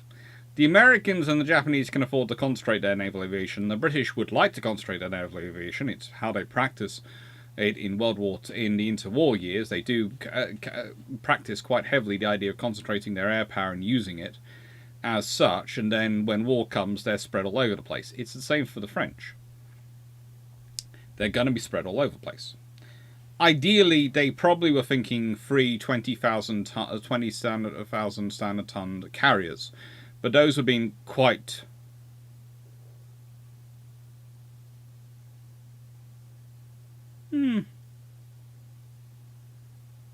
sort of interesting and different.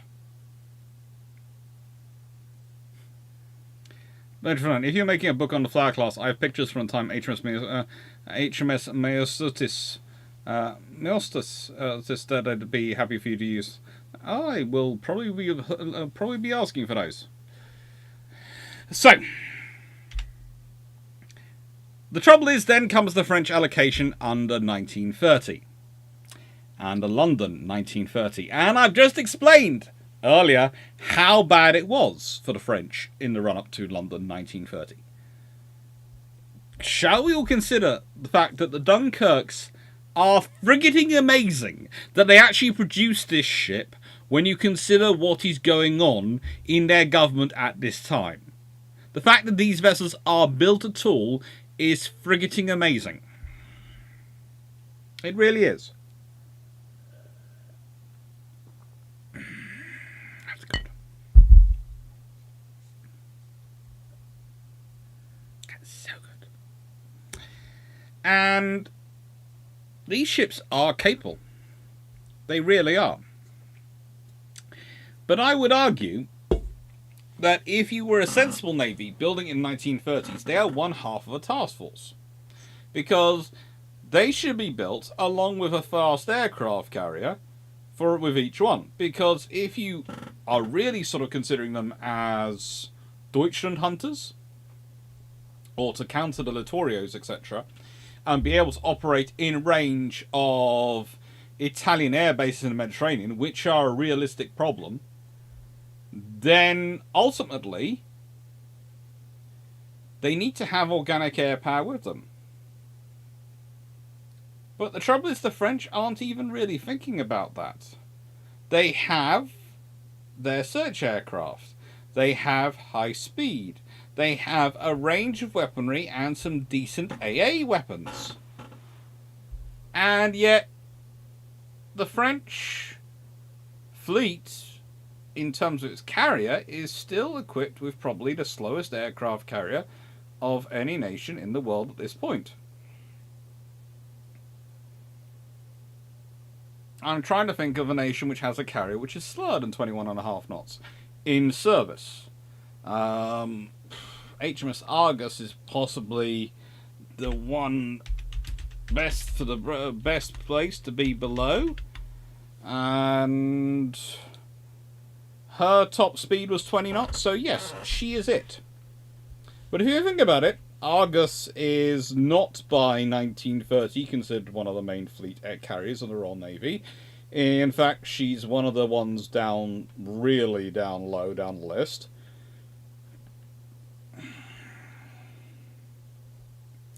In fact, the ship was reduced to extended reserve in 1932.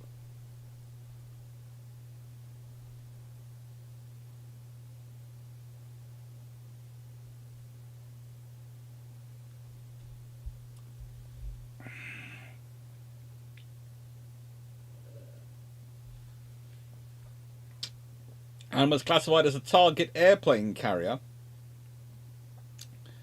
with those lovely things aboard that they like to shoot at, the Queen Bees, in July 1938. Langley was converted back into a seaplane tender some point in the 1930s. So, yeah. Were you talking about Type 7C U-boat U-744? Honestly, I can't remember the exact numbering off my head. I found... Interesting enough, I was told a story, then I found the story in a reputable book, which I trust back home when I got back home on that story. So I believe it to be true, but I keep finding different details around it. The one consistent thing is it's RCN, and it's between 2 and 3 sailors of the Royal Canadian Navy jump aboard naked.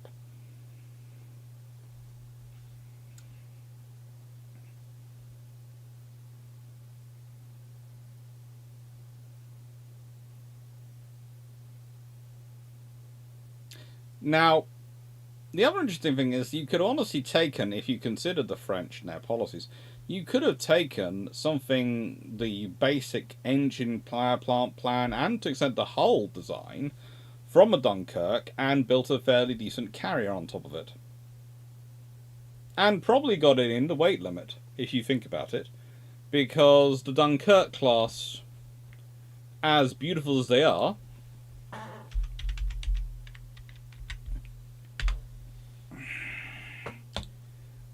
notes come, displace 26,500 tons in standard. Well, 18,750 tons. You would have to drop that by 6,000, well, 7,750 tons. If you think about it, if you get rid of the guns, the main guns, if you change the structure around, you could probably do that.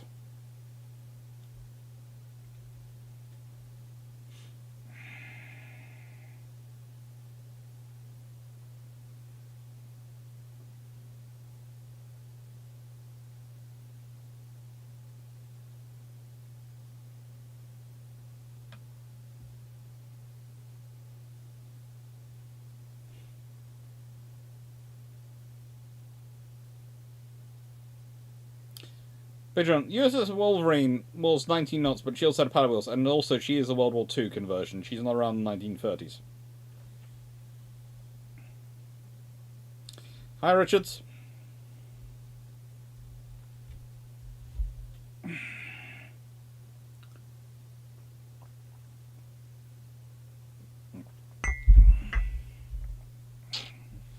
So, the point is, it's rather like the story of Nelson and Rodney, in that the French are allocated construction of battleships, so they construct battleships. They have space to construct an aircraft carrier in their tonnage limitations, but they don't. They actually, and here is the really shocking thing, because you think about it, the French are only building 2 battleships, and then they build 2 more, and they need to do modifications to get those things built.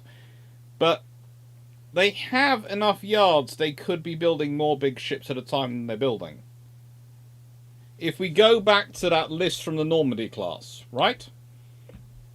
Normandy are being built at Ateliers at Chantier de Loire, Saint-Nazaire, the Arsenal de Brest, the Arsenal de Lorient, the forges at Chantiers de la Gronde, and the forges at Chantiers de la Méditerranée, les Seine-sur-Mer, where Burns built. Dunkirk class, well, they're built at the Arsenal de Brest, which, if I remember correctly, was this one. And they're built at Chantiers de Pinon, Saint-Nazaire, which, again, if we go back, well, Ateliers et Chantiers de Loire, Saint-Nazaire.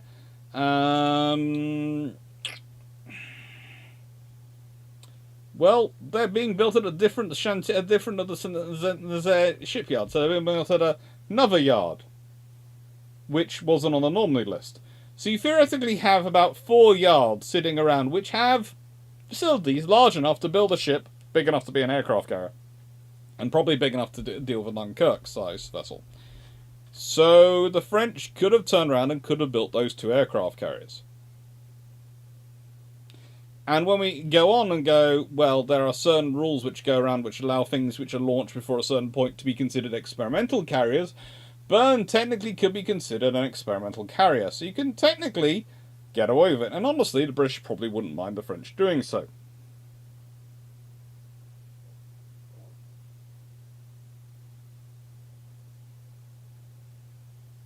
And does he know that the screen is freezer on the slide?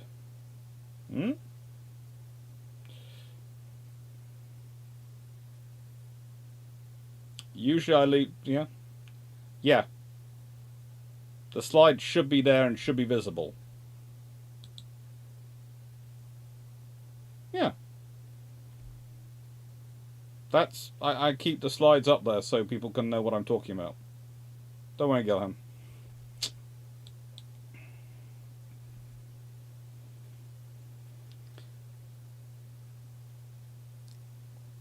So, the French are focusing in on their battleship. And Paul MS, look, you're saying the French government didn't want to spend money like our governments usually. The fact is, there isn't really a consistent French government in the 1920s and 30s, as we've been over earlier. There are 19 prime ministers from January 1918 to 1939. There are 18 people who serve as Minister of Marine, doing 23 terms. No, I wasn't trying to show the yards. I don't have a slide of the yards. I've discussed the yards before.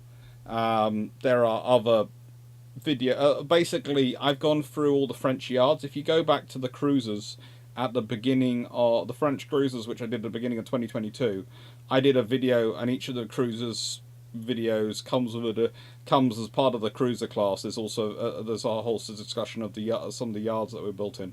So I've done that before, so I didn't want to go into that again.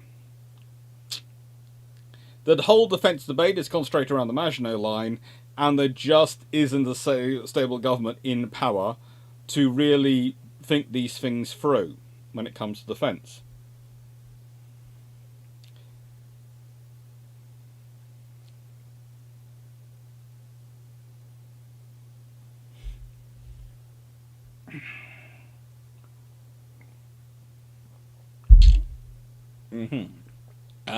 The 19 French prime ministers. If I go to my list, so in terms between, remember, January 1918 and December 1939, we have 1, 2, 3, 4, 5, 6, 7, 8, 9, 10, 11, 12, 13, 14, 15, 16, 17, 18, 19, 20, 21, 22, 23, 24, 25, 26, 27, 28, 29, 30, 31, 32, 33, 34.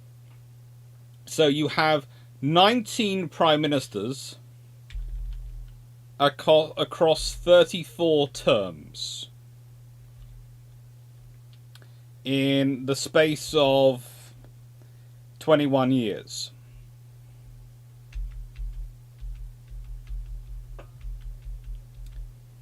I think the fact that they have anything like a naval policy at all, and the fact they even managed to build Dunkirk, is frankly amazing.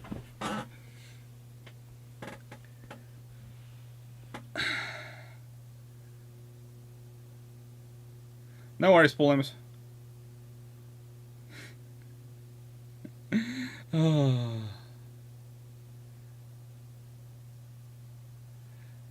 No, Richard. In my experience, you have to walk that habit away by taking them on many walks and out in the garden and making sure they understand that's where they go. And positive reinforcement. Every time they go out, and every time they do it outside where they're supposed to, give them a biscuit, give them a pat, make a fuss at them, tell them how wonderful they are. So, yeah. Paul Amos, French government, they might not want to spend money, but they're not really in power long enough to do anything with the money. No. Honestly, no. France is a country of great potential in the 1920s and 30s, and very, very strange politics. Very, very unstable. But honestly, that is a legacy. It is a legacy of...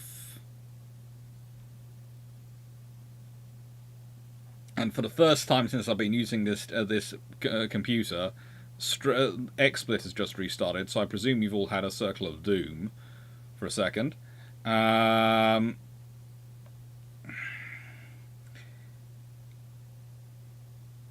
It was a very much... how do I put this? It was a country which it's got the legacy of World War I, the sheer losses and the scale and how they deal with it are reflected in terms of the governments, are reflected in terms of the impossibility of deciding. Because if you think about it, you've got an enormous decision every time you're making it. You're remembering that you lost 4.4% of your population dead, 10% of your 10.8% of your population wounded, probably 15 to 30% with psychological trauma of the extent that is actually a disability in terms of day-to-day life in your economy. And those are the most productive groups. And yeah, you have got a country which is in trouble. Didn't notice a second. So I have no idea why it did that then.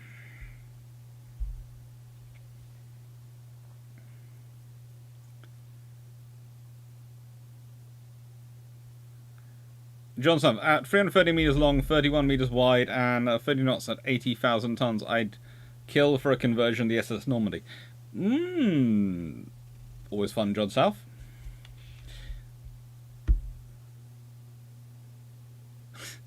Yeah. We always tend to have a bit of a laugh at our neighbours' expense when they're trying to bargain with puppies. You never win you never win when you're bargaining with a puppy. And then, of course, the French allocation under London in 1936 leads to the Richelieu. The Richelieu. Again, it's focusing in on the battleships. Why are they focusing in on the battleships, you ask? Well, because again, the big fuss is made over the battleship allocation. But again, we have a different interesting scenario going on, because remember, I've listed off about 6 yards which theoretically have the infrastructure and capability to do so. And then the Richelieus come along and they use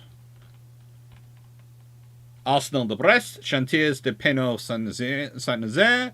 Arsenal de Brest has the Georges Clemenceau, which is laid down, and then the Gascony is going to be the Chantiers de Penau Saint-Nazaire as well. They're still building in 2 yards. So you theoretically have other yards around which could take on more facilities. And could take on building carriers. But they don't.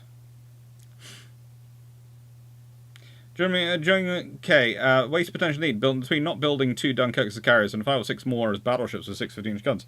Did no one really think, what is our mission for these ships?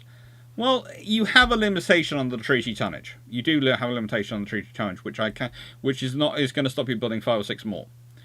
But honestly, if you do build carriers based on similar hulls, you could get those vessels to be very capable, and that would be quite useful, and that would give you 4 hulls, and you could have then done the same with the Riculus.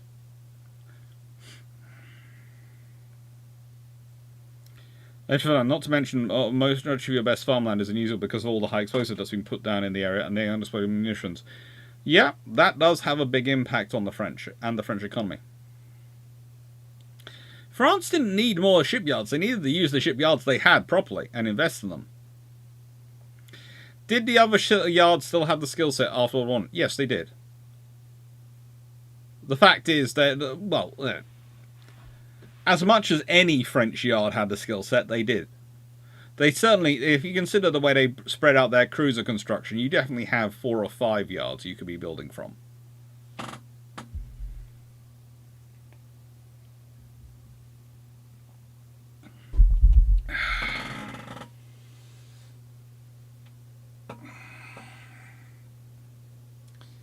But the thing is, for the French, is all this would have made, well, would not have been a problem if the French, how do I put this?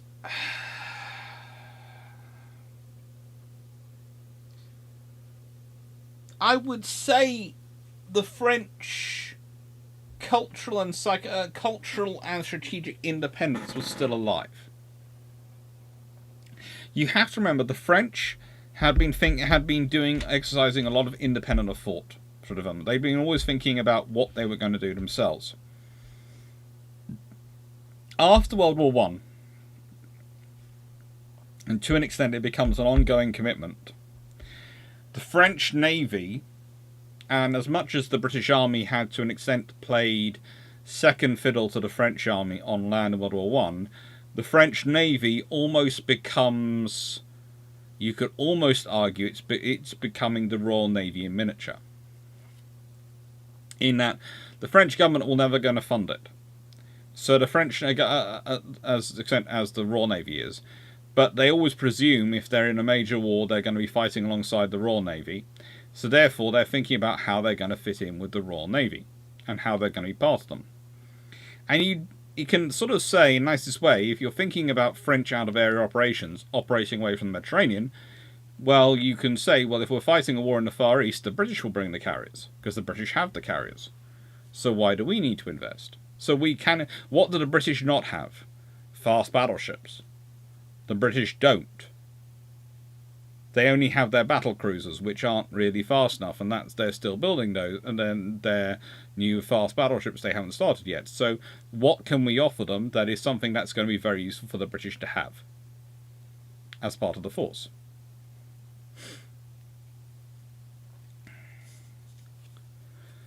Vision, the French heavy cruiser hulls of machinery could have gotten France a 15,000-ton carrier, or 2 like USS Ranger. Post-war, the French could get good use out of its 2 Independence-class hulls. Mm-hmm.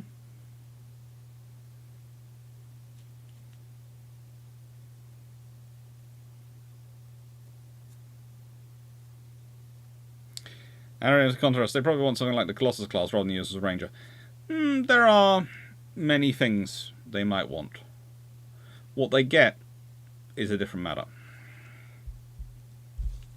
But there are going to be many things they want.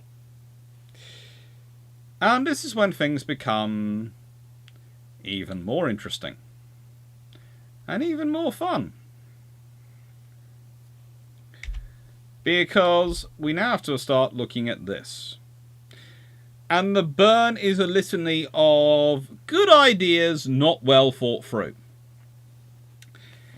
Right then, let's start off with the obvious weird thing in this picture. which you can see sticking up, which I cannot find a decent picture of it sticking up. That's the forward lift! Yeah. This is the joy of having a double-decker lift. And you must remember, the Burn has 3 lifts. It has 3 lifts. Okay?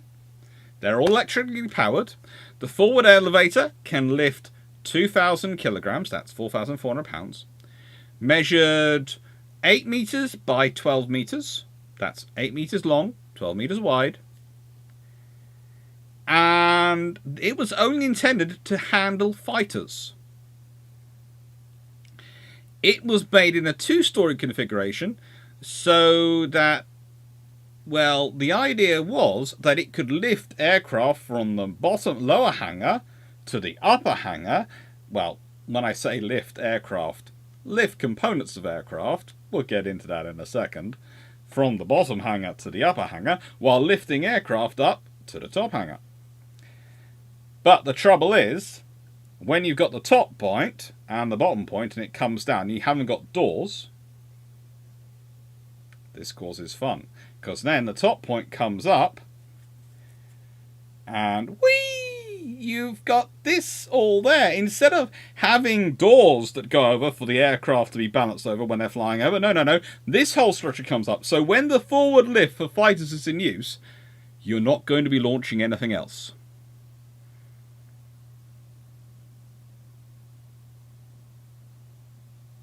Okay? Now, the center elevator, that was intended for reconnaissance aircraft with their wings deployed. And so it was 10 meters by 15 meters in size. Could handle 5,000 kilograms, that's 5 tons or 11,000 pounds. But it required 3 minutes to complete a cycle.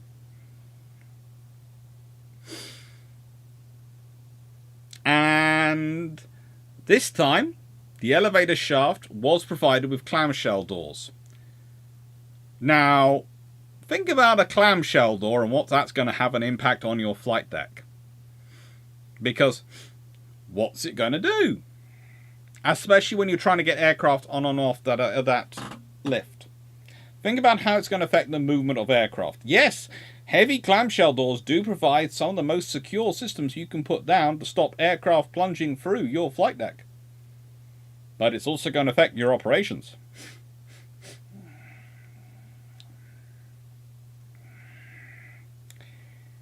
And the aft elevator was 15 meters by 15 meters.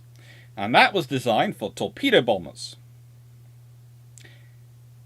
It had the same capacity in terms of tonnage as the middle elevator. But it took 5 minutes to cycle and had the same clamshell doors at flight deck level. Now,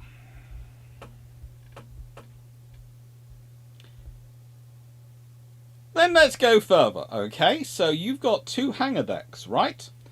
The upper hangar can be used for aircraft operations. The lower hangar is entirely dedicated to workshops, aircraft assembly and storage facilities. The hangars both had nominal widths of 19.5 meters. But equipment, ready-use weapon storage racks, and of course the lifts reduced that down to effectively 15 meters.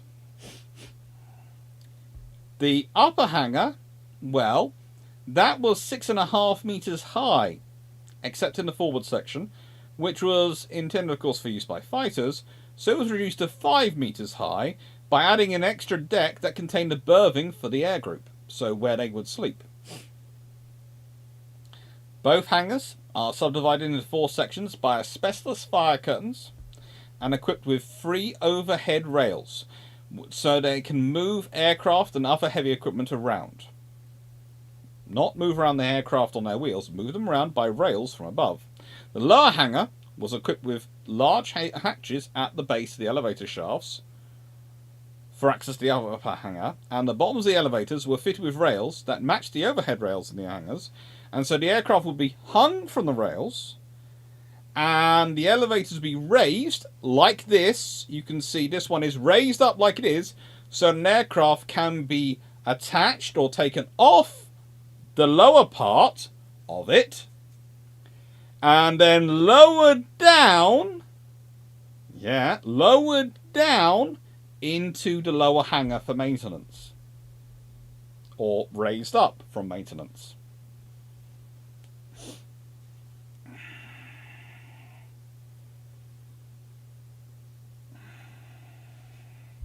Bern was theoretically able to accommodate 32 aircraft, one squadron of a dozen torpedo bombers,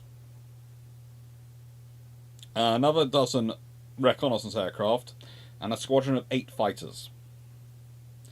She initially went into service with 6 aircraft of each type, and eventually she operated with 9 of each type, and that became her air group. So her group was 27 aircraft.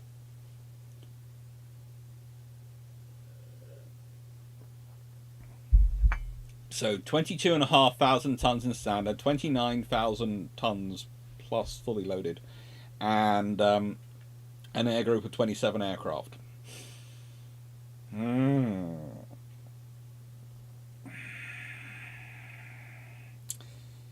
And you have a choice of cycle times of 90 seconds, 3 minutes, and 5 minutes for their elevators.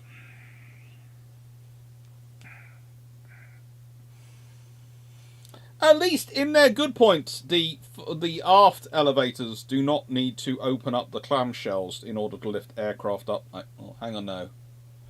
Hang on. How high do they need to connect with the rails, don't they, at the top of the hangar?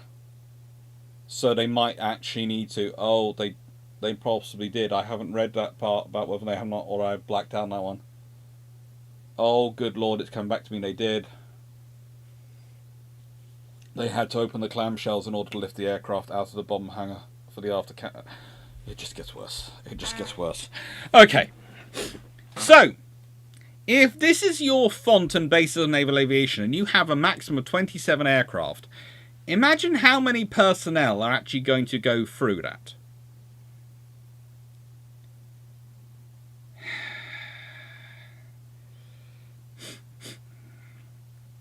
Please note, all the elevators were electrically powered.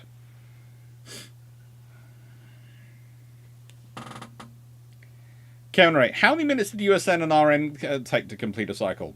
How many minutes? It wasn't measured in minutes.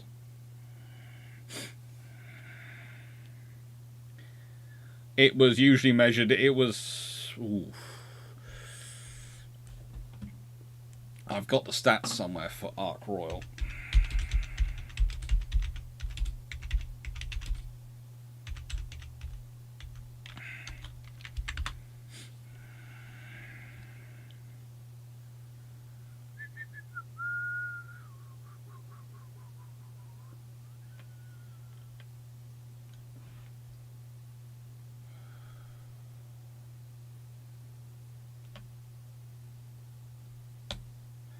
There's actually a debate for some of the British carriers as to exactly how fast they could do, because it seems to vary between 50 and 90 seconds depending on the person recording the stats.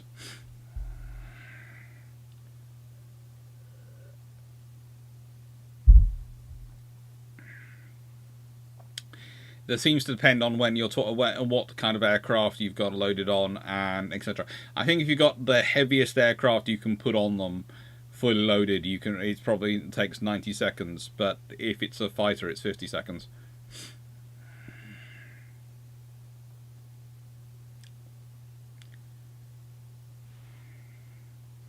Marnus, am I trying to picture in place of that a pulley system that pulls 2 giant metal plates over the opening as the lift deck ascends? But who am I kidding? I'm not an engineer. Who had the bright idea of deck edge elevators? That goes to our Yankee cousins. who came up with the idea of deck edge elevators, and that was really quite a sensible idea. But that also reflects the construction materials of their flight decks and what would work with the system they're building. The British went for centerline lifts mainly because the British kept doing their testing in the North Sea and the North Atlantic, and the British had a nasty habit of losing aircraft over the side. This is one of the reasons why the first of the arrestor cables, and this is the things, arrestor cables come into service in sort of 1920s, and people go, that's when the aircraft really start picking up speed. No, it's not. It's not when aircraft start picking up speed. No.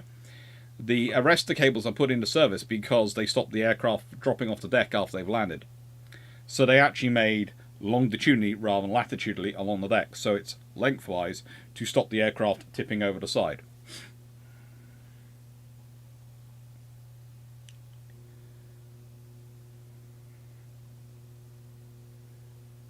Richards, could a well-trained crew shave time off that? What time does a rookie crew achieve?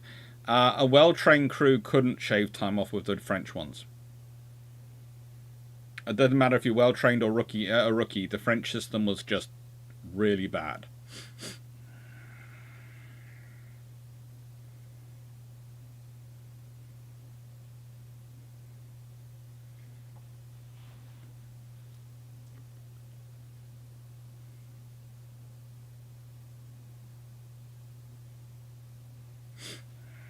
Megas Rose, thanks to the one who gave me a sub. I think it was Jack, but the email didn't say.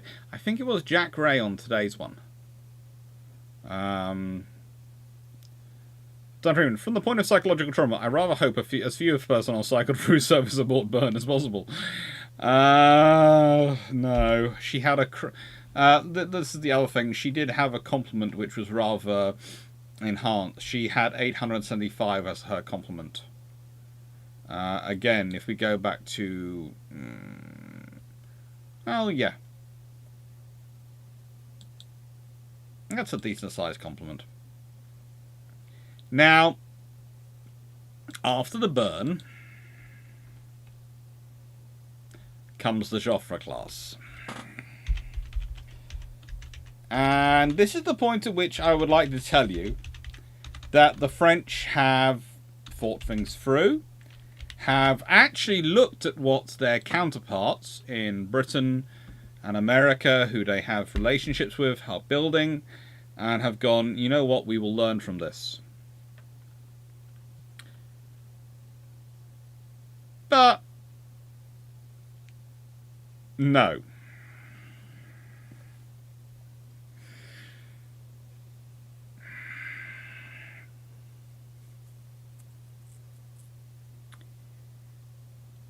No. Please note, if you're looking at that picture and going, Alex, that's done drawing wrong. No, the actual flight deck is offset because instead of putting the island on a bulge, what they've done is they decided to offset the flight deck. You might as well. They were going for hydraulically powered elevators. They would transfer aircraft between the flight deck and the upper hangar. Now, if you're noticing there's a strange shape at this end, yes, that is one of the elevators, believe it or not. That is one of them. That is the other one.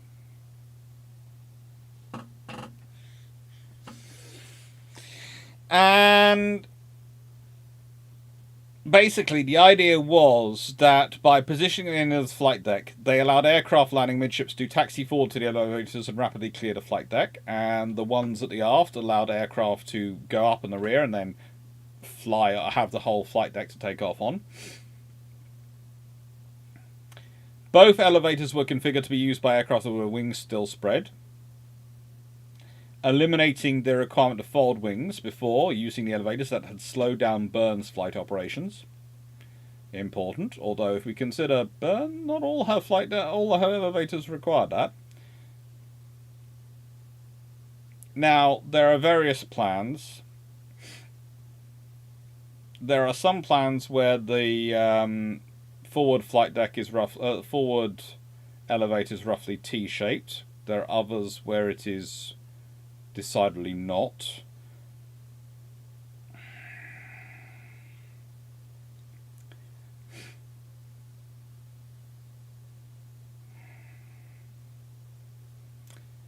And the carriers were designed with two hangar decks. The upper one would measure 158.5 meters by 20.8 meters and have a height of 4.8 meters.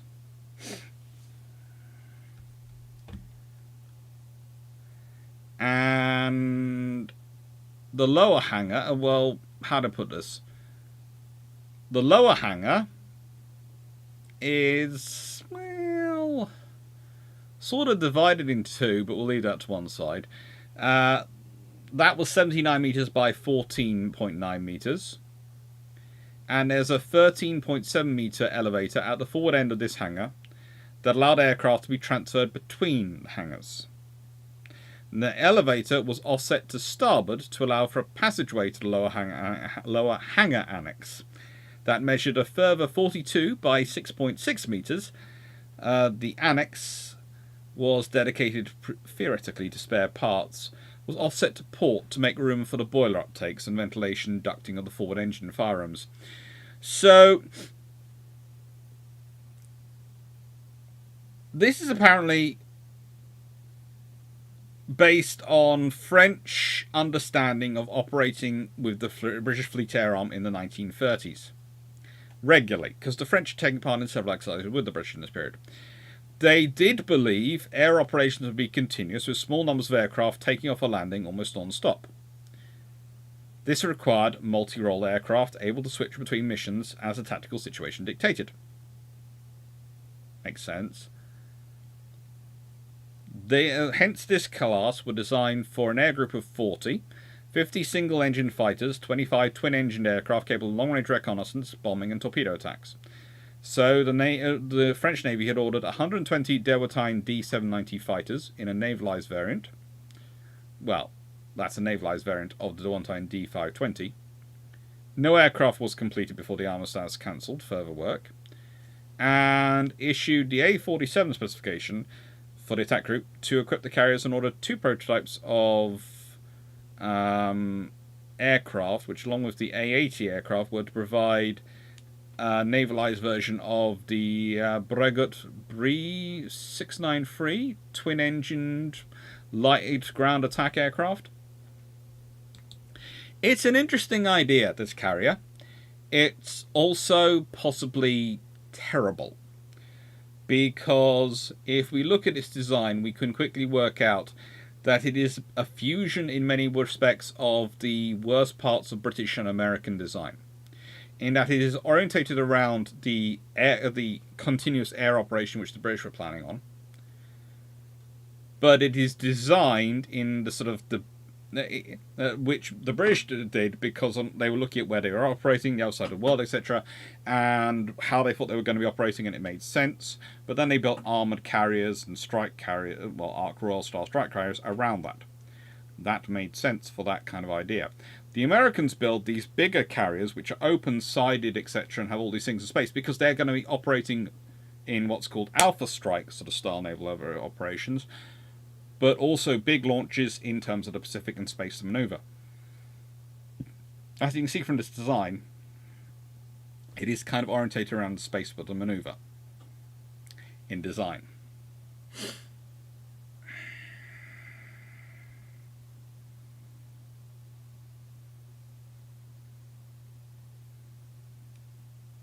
Just on, rearrest the wire. That explains lengthwise. Never knew that. Figured a different reason to hook. No, literally. It was longitudinal because they were.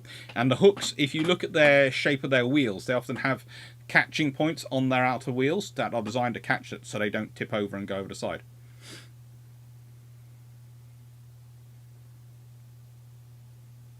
The tongue-shaped lift, yes.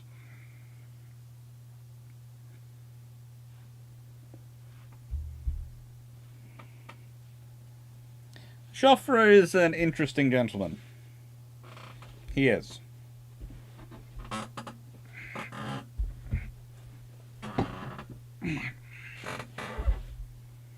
I've just heard a knock on my door. So presuming it's my sister needing my help, I'll be a second. Hello, what are you doing here? Sisters. Well, why are you moving out hot?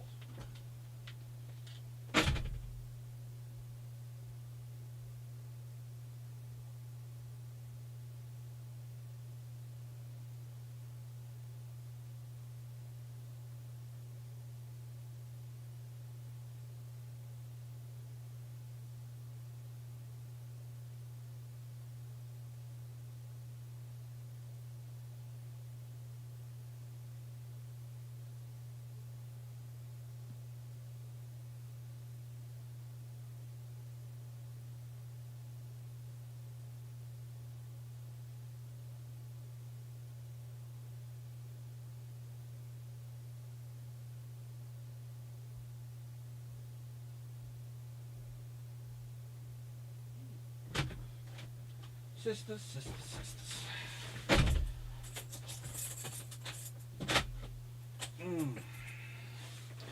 Sisters. So, my sister has decided to buy more roses, but she has bought them and has bought massive pots for them because she doesn't want to dig them in at the moment because we keep having frost. And, well, at least I suppose I've got her to stop hurting herself by actually trying to lift it herself, but it does mean it disturbs me. And it is 9 o'clock at night, and why she's moving roses in the garden this time of night, I do not know. Cameron, what about French naval aircraft? Came late, sorry if I missed that part. I haven't really discussed French naval aircraft because there are never really enough. So the French have this idea of naval aviation, but they only have 27 aircraft at any time on the burn.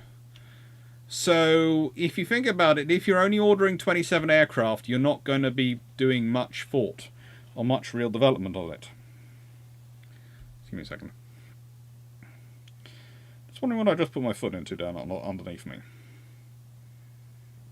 Oh, that explains it. Right. Sorry.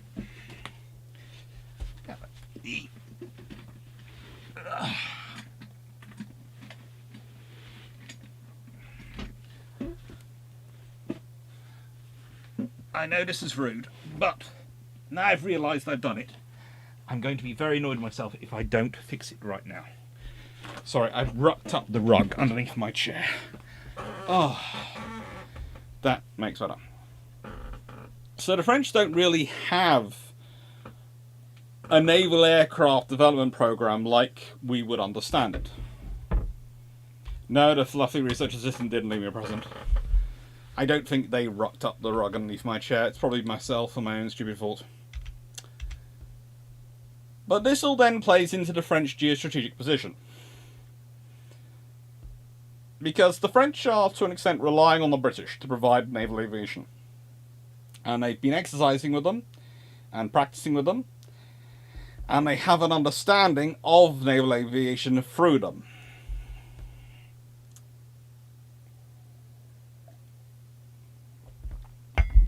But it's not really a great understanding. Because, to be honest, the British aren't as forthcoming to the French as probably they should be. But also they can't be, because the French carrier, whenever they try to do joint operations with the Burn in terms of exercises, they can't put the Burn with the newest and fastest, the best carriers the Royal Navy has. So it's always stuck doing secondary duties, which still means it picks up on the continuous approach to naval aviation, the continuous deployment of aircraft, and the constant cycling system that the British are developing and orientating around.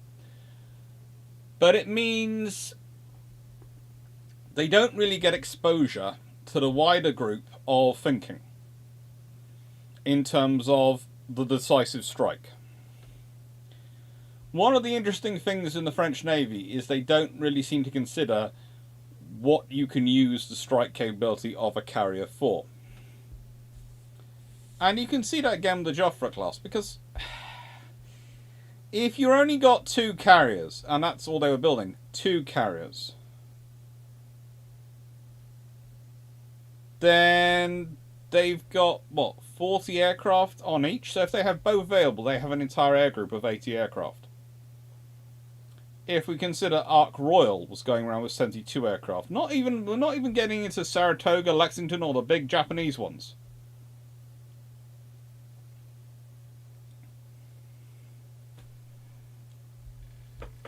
Yes, you can point to illustrious class and go, well, they were carrying 36, but those numbers soon went up.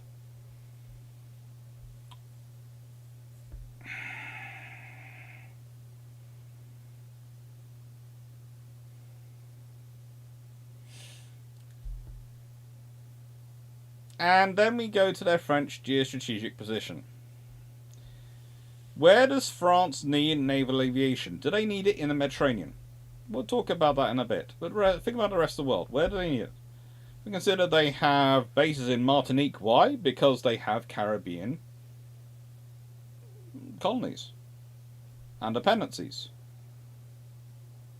They have Dakar, which is Africa. Well, yeah, they have a colony in. They have a lot of stuff in Africa, but they also have quite a large army, and that's kind of land, and that's the Mediterranean again. Okay, so you have the Atlantic for your operations of your ships and your merchant ships movement, but again, the French are sort of to an extent leaving that to the Royal Navy. And then you have the Indian Ocean. Well, again, they sort of leave that to the Royal Navy. And then you have the Far East. Well, you have to think about Japan there. What's the likelihood of the French fighting the Japanese alone? Very unlikely, because let's be honest, as I've said before, if Japan starts a war in the Far East, there'll be a race between America and Britain to get involved. Why? Because neither can afford the other to get involved and beat the Japanese, and them not have a point, and them not to us to the side. Because if you don't step up and do it at this time, what was the mental thinking, then you will have abdicated your position as a world leader. And Britain and America at this point were kind of sharing world leadership.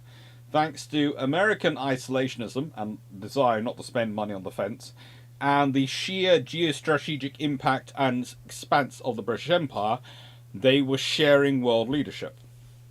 Russia was still going through, well, by the 1930s, God knows which 5-year plan they were on, and were having consistently fun purges of officers by good old Stalin.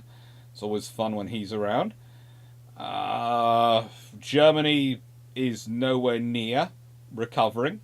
Yes, the Weimar Republic are ordering ships and still doing interesting things, but Nazi Germany has not even started yet, really, at the beginning of the 1930s, and they don't really get started till the mid of the 1930s, doing the things which would really start to worry people. Fascist Italy, well, Mussolini's been in power a while, and so far his biggest claim to fame is an absolutely terrible war in East Africa, which almost gutted the entire Italian army. They did well, they had overwhelming victory at several points, but they also lost a lot in terms of their logistics and some key personnel. So there you go, Britain and America running the world. Well, and neither can afford for Japan to humble someone and then not stop Japan doing it and not use the excuse to try and deal a blow to Japan. And neither can afford for the other to do it, because then they will be losing out on their influence in the Far East or in Asia, depending on how you view it. So they have to both get involved. So the French can basically assume that as long as they have a token force they can send to the Far East, they'll be able to tack it on, and the British and the Americans will do the heavy lifting. And again, what is the strategic debate going on in France? It's all about the Maginot Line. It's all about the Maginot Line.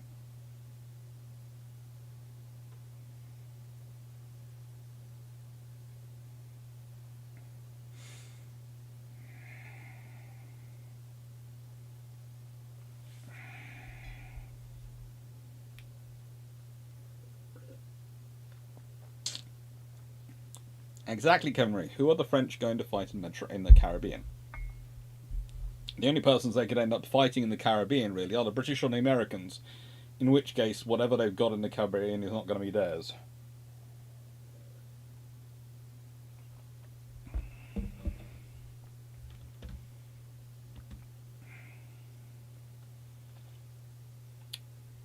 So, the real question, therefore, is did they need naval aviation? Because if you're going to be concentrating on fighting in the real area where you can end up fighting solo, the only scenario for the French where they could end up fighting solo is fighting the Italians. The British chose not to get involved because the British just went around to the French and went, oh, for goodness sake, surely you can fight them on your own. Although the British probably still would get involved, because in nicest way the British will not want any challenge to supremacy in the Mediterranean, so the Royal Navy probably still would get involved. Well, the French have plenty of bases to cover their section of the western basin of the Mediterranean.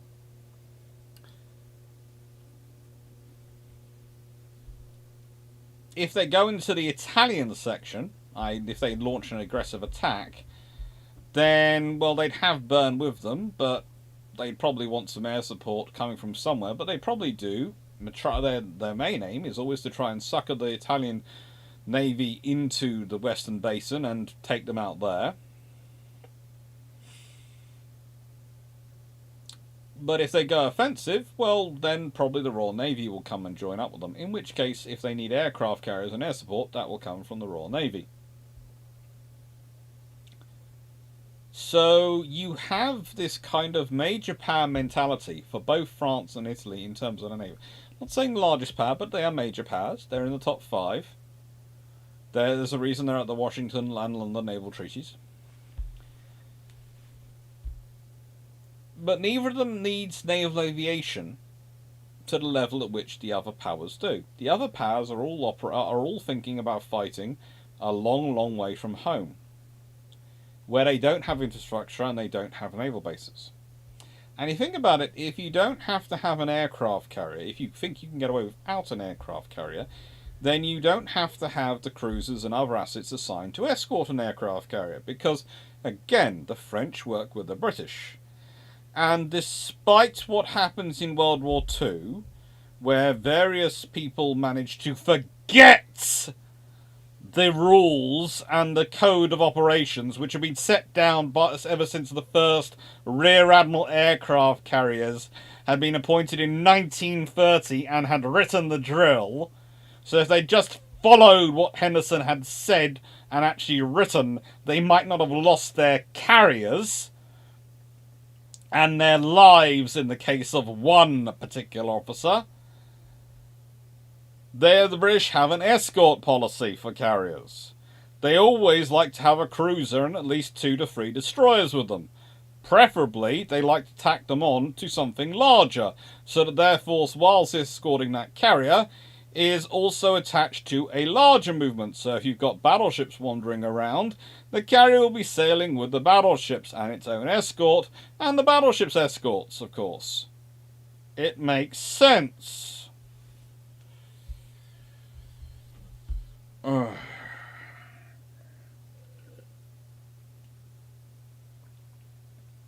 If you're a smaller navy, you might well think, well, let's escape this. Let's not have this as a problem. If we don't have a carrier, we don't need to escort it. Ooh.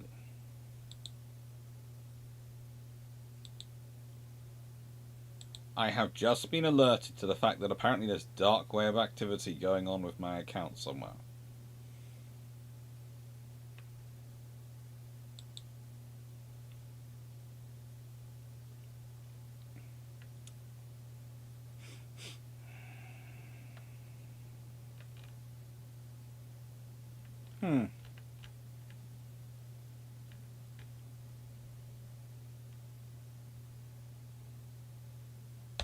Apparently Twitter has, I'm not sure why, but Norton's just told me that Twitter has handed over account that has somehow lost account details of all sorts of things. Yeah, well, fun times. But rather like that, in terms of the information being flashed out, again, people could read this for the French, and the Italians could read this. And there is an interesting scenario in which, if the Italians had built an aircraft carrier, the French probably would have built an aircraft carrier, and goodness knows what carriers they'd have ended up with. Because if we consider, the Italians would have based their carrier, well, their design of the Aquila is based off the Graf Zeppelin, which is based off the Bern. So you could have ended up with an Italian version of the Bern fighting the Bern at some point, which could have been interesting. If you want real fun, you can imagine a freeway split between the Bern, the Graf Zeppelin, and an Italian version of the Bern, and a Russian version of the Graf Zeppelin, but we'll try and avoid that kind of scenario, because that would be a nightmare for anyone to try and work out. The French Air Force didn't really feel anything about aircraft carriers. They, to an extent, argued the same logic as the Royal Air Force did, well, not the Royal Air Force, the Air Ministry did in the UK. But, and I say this, they really didn't talk much about aircraft carriers because the French Air Force didn't really have many aircraft carriers to deal with. The Royal Navy had 7 carriers and were a major force in British politics. The French Air Force, well, the French Navy has the Burn, and the French Navy is not a major force in French politics.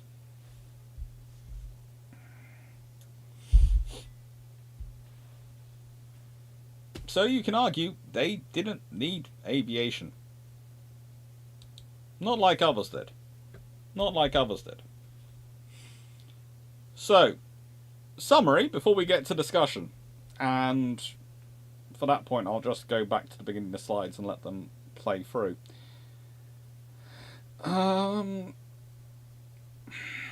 French naval aviation. You're dealing with a tired nation. You're dealing with a very tired nation. An emotionally, physically tired nation after World War One. Remember, they'd had it fought out not just on in terms of their people, but on their soil. They'd suffered, and they were still suffering from it.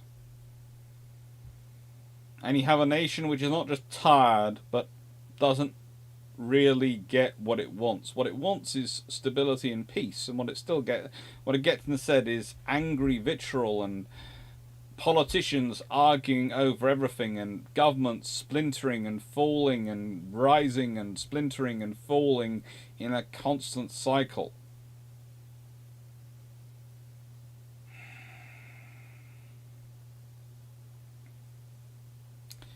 The French Navy has a lot of potential. They do. But they also have issues. They are a navy which, for some reason, cannot put together a coherent argument for what they want to be in the 1920s and 30s. You can blame that on the changeover of chiefs of staff, but really you can't. You shouldn't. You can blame it over the whole national debate being about the Maginot Line in terms of defence, but really that shouldn't affect the Navy's internal debate. The Navy should still be thinking these through, but honestly, when you start to read about the French Navy in this period, and there are many who make very good and logical arguments about them, John Jordan especially makes very, very good arguments about the French Navy. The impression I get over and over again is it's not that the French Navy has no ideas, it has lots of ideas, it just doesn't hold on to them for long. They never really go into the long-term memory and they never become part of them. And that's why you have the French Navy become as it is. They try for more, they try for better, but they don't really achieve it. And then you have the burn. Now, I have no earthly logical reason for why the burn was chosen as a carrier, but I can see why it might have made sense in terms of going with a vessel which is already built. It should in theory be cheaper, and it should also allow you to make it classified as an experimental. If it's classified as an experimental, that is better. But especially as you can get rid of it earlier if you want to, or all sorts of things. But there is a problem with using the burn. For starters, there is the decision about the engines. It should have had turbines. It should have had the twin turbines. It could probably have not raised its top speed by much, but even if it got up to 25 knots, that's still a massive improvement over 21 knots. Because the whole point is, ideally, your carrier needs to be at least faster than your battleships. Fast enough that it can turn into wind to launch aircraft or recover aircraft and then make it up back to the battle line. But if your top speed is 21.5 knots, and your battle line can mostly do 21 knots, then it's not going to be fast enough, unless you have your battle line going very slowly. Which you might do while they're in transit, but this is not going to make for a fast operational capability. And again, the French Navy actually need a fast operational capability, because when you're operating in this sort of area, in the Mediterranean space, everything's quite close together.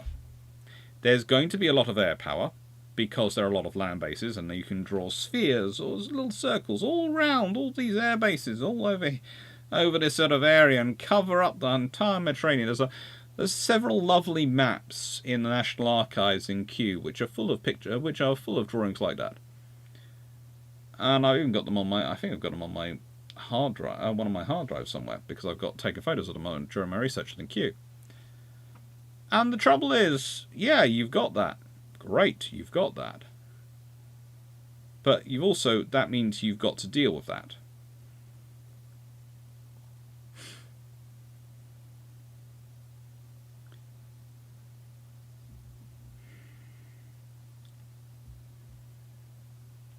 And dealing with that meant you needed to start thinking about what you were going to do, and also meant you needed speed, because you needed to be able to do your attack and get back under your own defensive air cover, especially if you don't have air cover. And the thing is, the French do the operations and exercise with the British. The French have access to a lot of the same data as the British. They understand the power of aviation versus ships. There's a reason why they're sticking the anti-AA armament, etc. they do on the Dunkirks and the Richelieus. These ships do not get this AA armament because the French are going, we don't mind aircraft. But these ships are dependent upon this as their carrier. These were years away, so these are dependent upon this to protect them.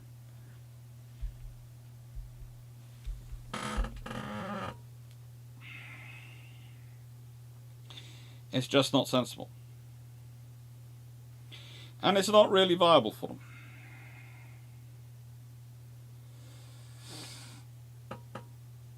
Right then.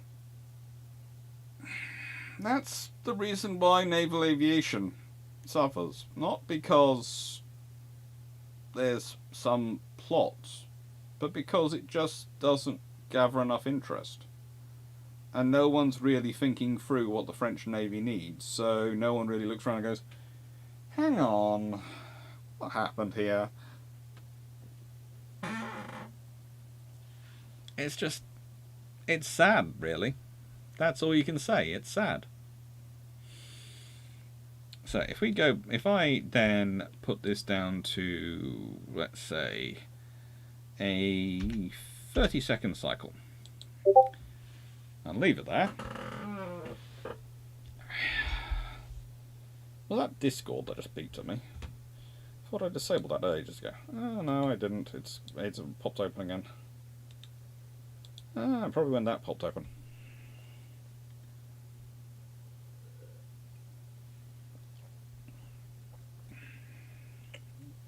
Vision. In that painting, you see where the big quad turret goes above those casement guns. That is one of the things you have to remember about the Normandy class. And if I get a picture of a Normandy class battleship up, and I have one of those somewhere.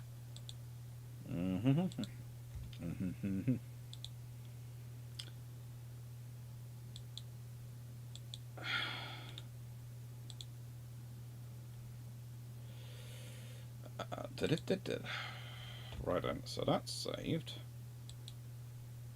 And I have got that there. Let's see if I can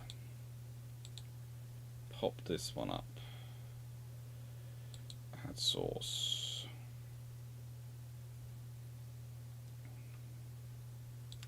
Let me just move that across to here.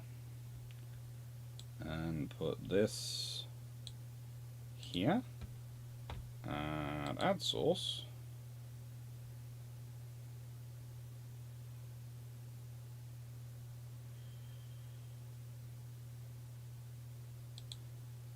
There we go. Alright then, taken from Wikipedia for your delectation.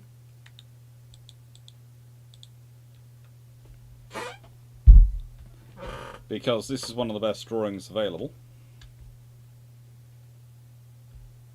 We have what the Normandy class battleship would have looked like. This is what she would have looked like in her form if she had been built.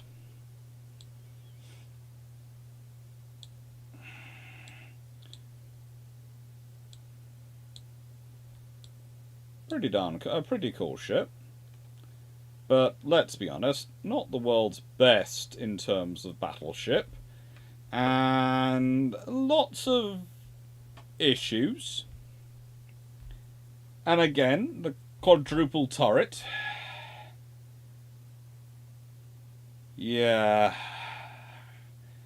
And the fact is those turrets are on 3 levels, which is just going to make it even worse. It's really, really not the world's greatest design. But that is the Normandy class battleship that she was converted from.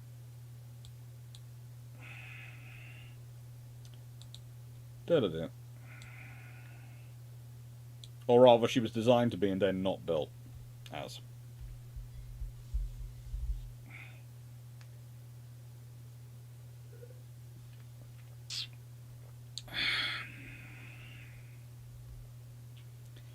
What can I say? The French were... Oh, what can we honestly say about them? The French were trying, in terms of the Normandy class, to build something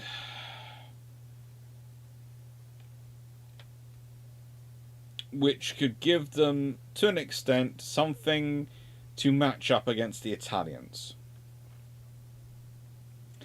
That is what the Normandy class are more about than anything else. The Bretagne class have been felt to be not as well and not as good. All 5 of the 3 of them, with their 5 twin turrets of 13.4-inch guns, were just not that loved. And they did look at various versions. They looked at a version which had a quad and a twin turret, 4.5, so would carry 12 guns that way. And eventually they came down to the idea of 3 quad turrets. And yeah, honestly, the French taking a break from battleship construction then allows them to build these, the Dunkirks, which are pretty darn cool. So you have to think that maybe, just maybe, it was a benefit.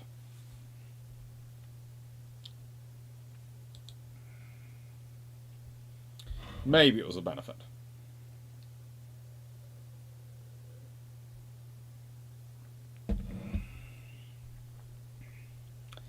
But the point is, the French were trying.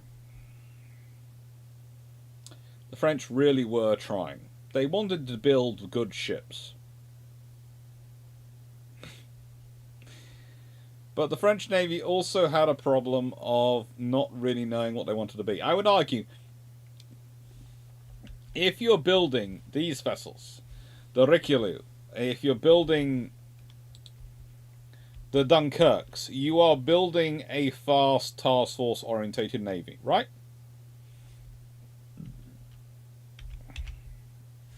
What about that says fast task force? If we look at the French cruiser construction, they look like fast task force navy. It does look like the French are orientating around the idea of having a fast task force that they can deploy to the Far East to be a fast wing of the Royal Navy or this, that, and the other. And yet, the key component which would actually make that fast task force effective, if it's deployed to the Far East, if it's deployed to that geostrategic area, is missing. And then we get the Joffre class. And again, I would go, it's an interesting ship. Top speed, 33.5 knots, not bad. 2 shafts and 2 geared steam turbines. Hey? 7,000 nautical miles at 20 knots in terms of the range. That's better.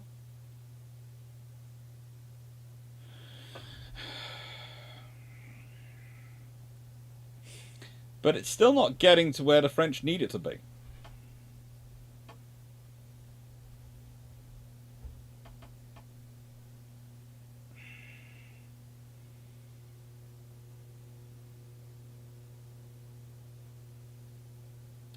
The problem is by the time the Leon-class super dreadnought battleships and the Normandy-class super dreadnoughts would have been online, the British would have launched the HMS Hood. Well, yes, but that's presuming the French are actually competing with the British or are competing with the Italians. The Leon class, well, let's be honest, either way they're knocked out because, let's be honest, the Francisco Caracola of the Italians would have been far better ships, but, you know, the fact is, the Leons would still have been pretty darn dangerous with 4 quadruple turrets, that's 16 13.4 inch guns. There aren't going to be many ships in the world which could basically shrug off a 13.4 inch, 16 13.4 inch guns aiming at them. It's the same maths as the British were going when they were looking at developing the King George V's.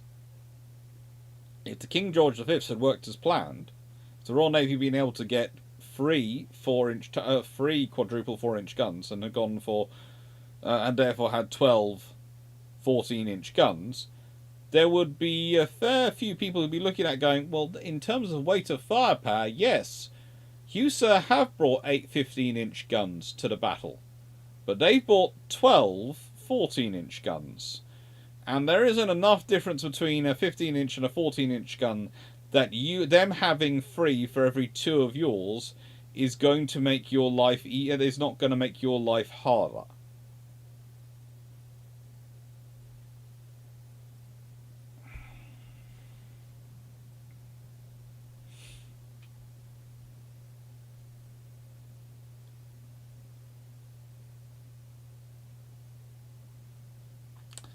And again, we shouldn't compare and think about the French in terms of fighting the British. The French certainly weren't. The French are looking at the Italians. That is, as soon as basically Germany is knocked out after World War I, the French immediately start thinking about fighting the Italians. There is a reason, if we go back to the Maginot Line,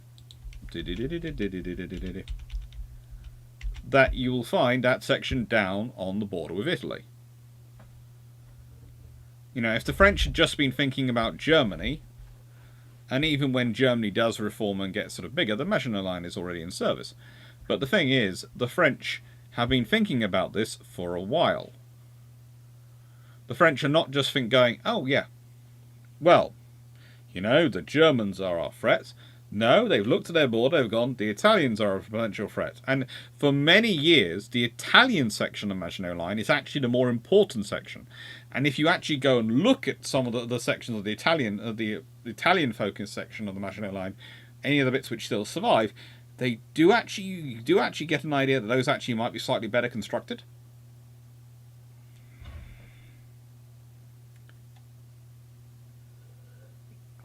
I've heard no Ed. The Francisco Caracola and Leon are tier 7 battleships. Which one do you prefer in game and real life? In game, I've only played the Caracola. I haven't played the Leon. So I can't really give you an idea on the game.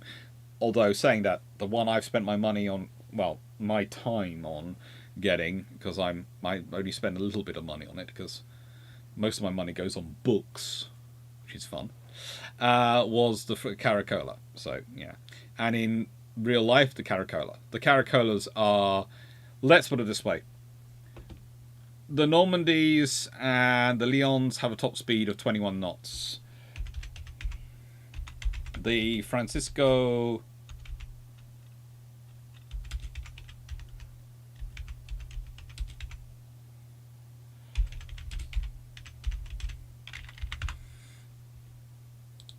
Caracolas, well, they had a top speed of 28 knots, so they could have gone 7 knots faster, which means they get to dictate when the fight is, and they have 8 15-inch guns. So yes, let's be honest, 8 15-inch guns versus 16 13.4-inch guns. If the Leon can actually force the Caracola to fight it, the Leon probably wins. But if the Caracola gets to pick when it fights, then it can pick when it fights. It can always outrun. It's basically the Caracola's got basically the speed advantage of a battle cruiser over the battleship of the Leon. So Leon can go, I've got 16 guns. Well, hey, cute. You've got very good. Those are very powerful guns, and those will, if they catch you, wreck you. But if you're in a real sort of scenario, the Caracolas will just withdraw, and you'll have to go chasing after them at 21 knots, or you'll have to withdraw as well in the face of air power and torpedoes. They can basically they would be able to hit with impunity wherever they wanted.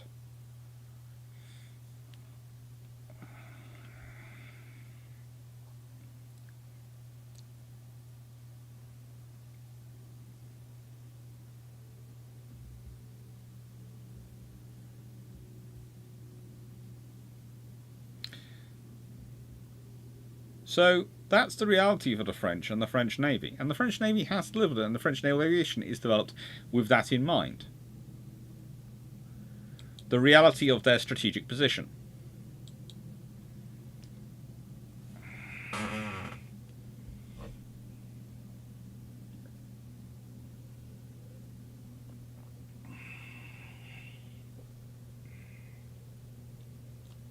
The move of Leon. In the game, Leon does 27 knots, not 28. Hypothetical World War II refit. Yeah, that makes sort of sense. But honestly, you're only refitting it up to 27 knots if, I don't know, you've lost a turret and you've replaced all the engines. In which case, you have got 12, 13.4 inch versus Francisco Caracola, and Francisco Caracola, if I remember correctly, in game has also been refitted up in speed. I seem to remember going faster than 28 knots, but I might have been using something.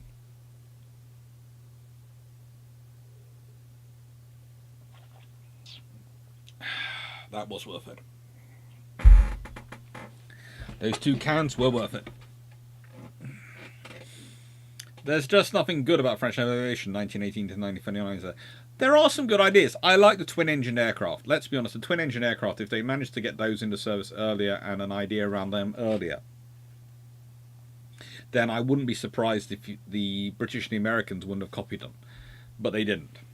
And that's their problem. They don't get those aircraft into service earlier, and as such, they don't have the capability. Twin-engine aircraft would have been a big thing. If the French had got those into service, they would have been a big and useful thing.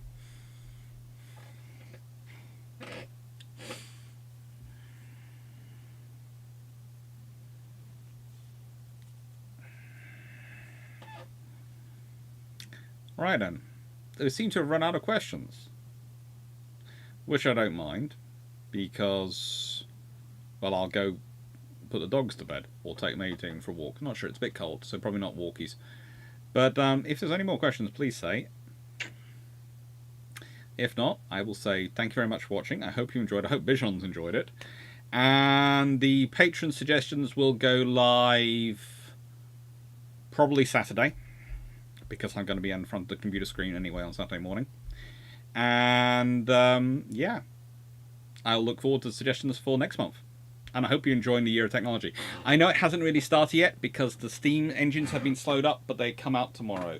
Both parts. One at 7 AM tomorrow morning and the other one at 7 PM tomorrow evening. So both parts of the steam engines will come out tomorrow. It's taken a week of redoing and redoing and redoing for me to be happy with them. Richard Order, Forgotten Weapons has the Albanian thing. You have the traitorous defense minister of Albania and you're sabotaging the military without making obvious. Ian seems to be limited to small arms. Well, you might as well. If you limit it to small arms, you can really make it problematic. Thank you, Dan Freeman. Thank you, John Shea. Thank you, George Newman. I hope you've enjoyed it. Let's put it this way. I didn't want to be too hard on them because, honestly, the French, they are in a perfect storm. And they're in a perfect storm of indecision. And it's one of those things, again, you always have to draw a difference between France the people and France the government. In 1940, when all the things that happened between the British government and the French government happened, and you end up with Mersal, Kabir, etc., there are several people who consider it a sort of an attack on French honour. It's not really. For the British, it's just the French government has not talked about, not been communicating with them, and their worst case scenario is the very efficient and very effective French ships, which the French do have, minus the Burn, but the other ships are very expensive, especially the Dunkirks, somehow falling into German hands. And whilst the French government might promise it won't, whilst the British have absolute faith that the French Navy would keep their promises, they have no faith in the French government because it's stopped communicating with them, it hasn't told them what's been doing, and it's not keeping its promises. Because the French government had been, up until very shortly before that, promising to go and actually carry on fighting the war and shipped gold and things to Canada, etc., to do so. And this is a classic example of the problems when you have the French governments keep changing. As Dan Freeman pointed out in the chat, this is a symptom of the fact they had fixed elections, and so with a very much proportional system, everything's sort of a coalition. When a coalition falls apart for whatever reason, it might only be loosely put together, held together at one point, then a new coalition will rise, usually using the same names in different forms, and this is what you get, what you do. But it causes a problem because France has great potential, but it can't harness its potential because of the situation they're in. And you can argue that Charles de Gaulle makes the change he does post World War II, when he becomes president, to make the presidential position more powerful, largely to try and rectify this problem of the previous generation, the interwar years, when you didn't have that stability of leadership.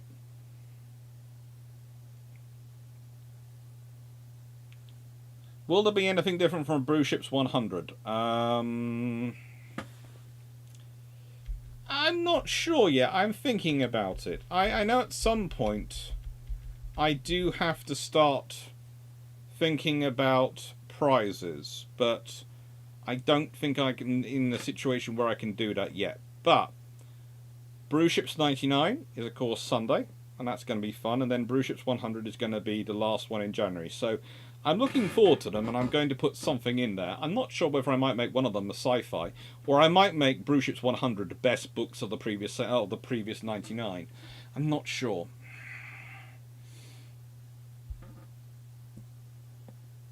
Nice segment. How daft is the Italians operating their Essex? If they got one, they'd operate it, but I wouldn't. I'd prefer not to operate in the Mediterranean if I was them.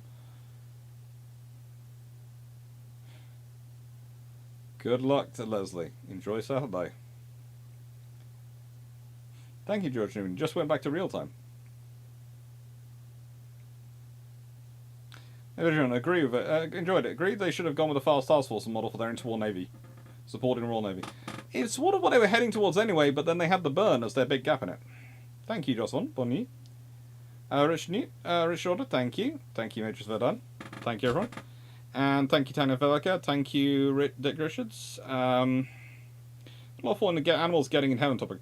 Mark 16:15 says to preach the gospel to all creatures. Did not the gold of Jesus, Jesus road made in heaven? What about the?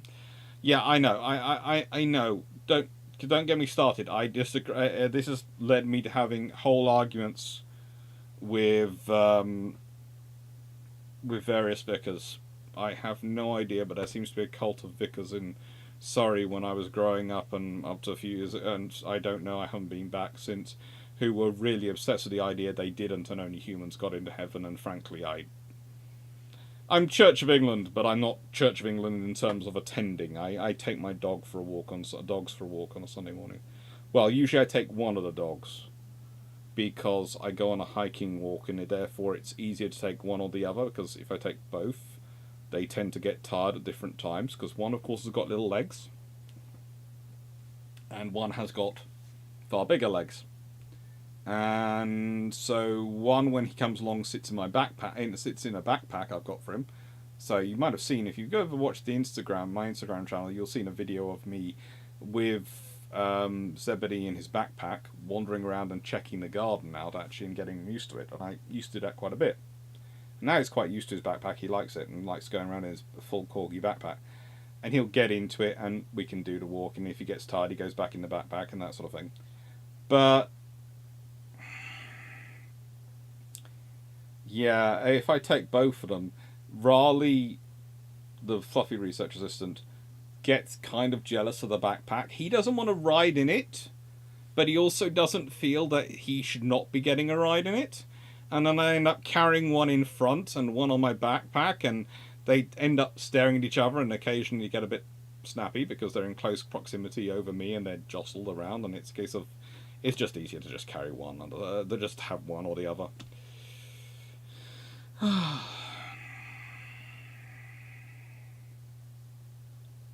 Thank you, Richard. Thank you, 9681. Thank you, Leslie Mitchell and Just Fonk. Thank you, everyone. Thank you, Paul Bestwick.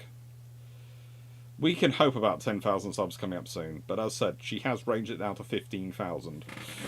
Hey, by gum. Thank you, DG40. Thank you, Bichon. Thank you, Dirt Squad. Thank you, Melanie1640. Cult of Vickers and the 14-inch gun, yes. Thank you, Ines Morrison. Thank you, everyone. And thank you, Paul Mouse. Thank you, everyone. I hope you have a nice evening.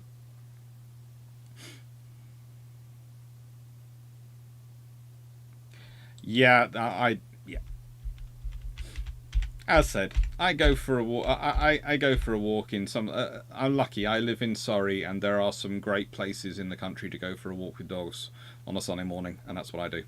Thank you very much, Mark Harkness. Thank you, everyone. What have we got coming up? We've got the story of the First Fleet next week, and we've got the Dragonfly class, another gunboat service in World War II, the week after that. And we've also got next week.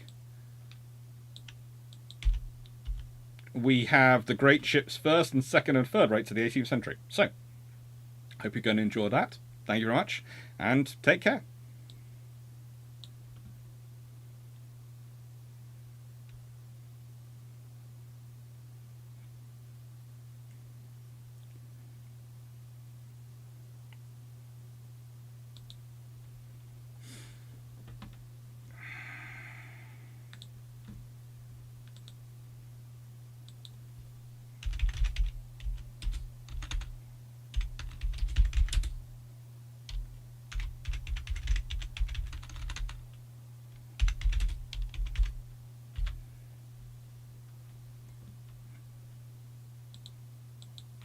Toodles. Thank you, everyone.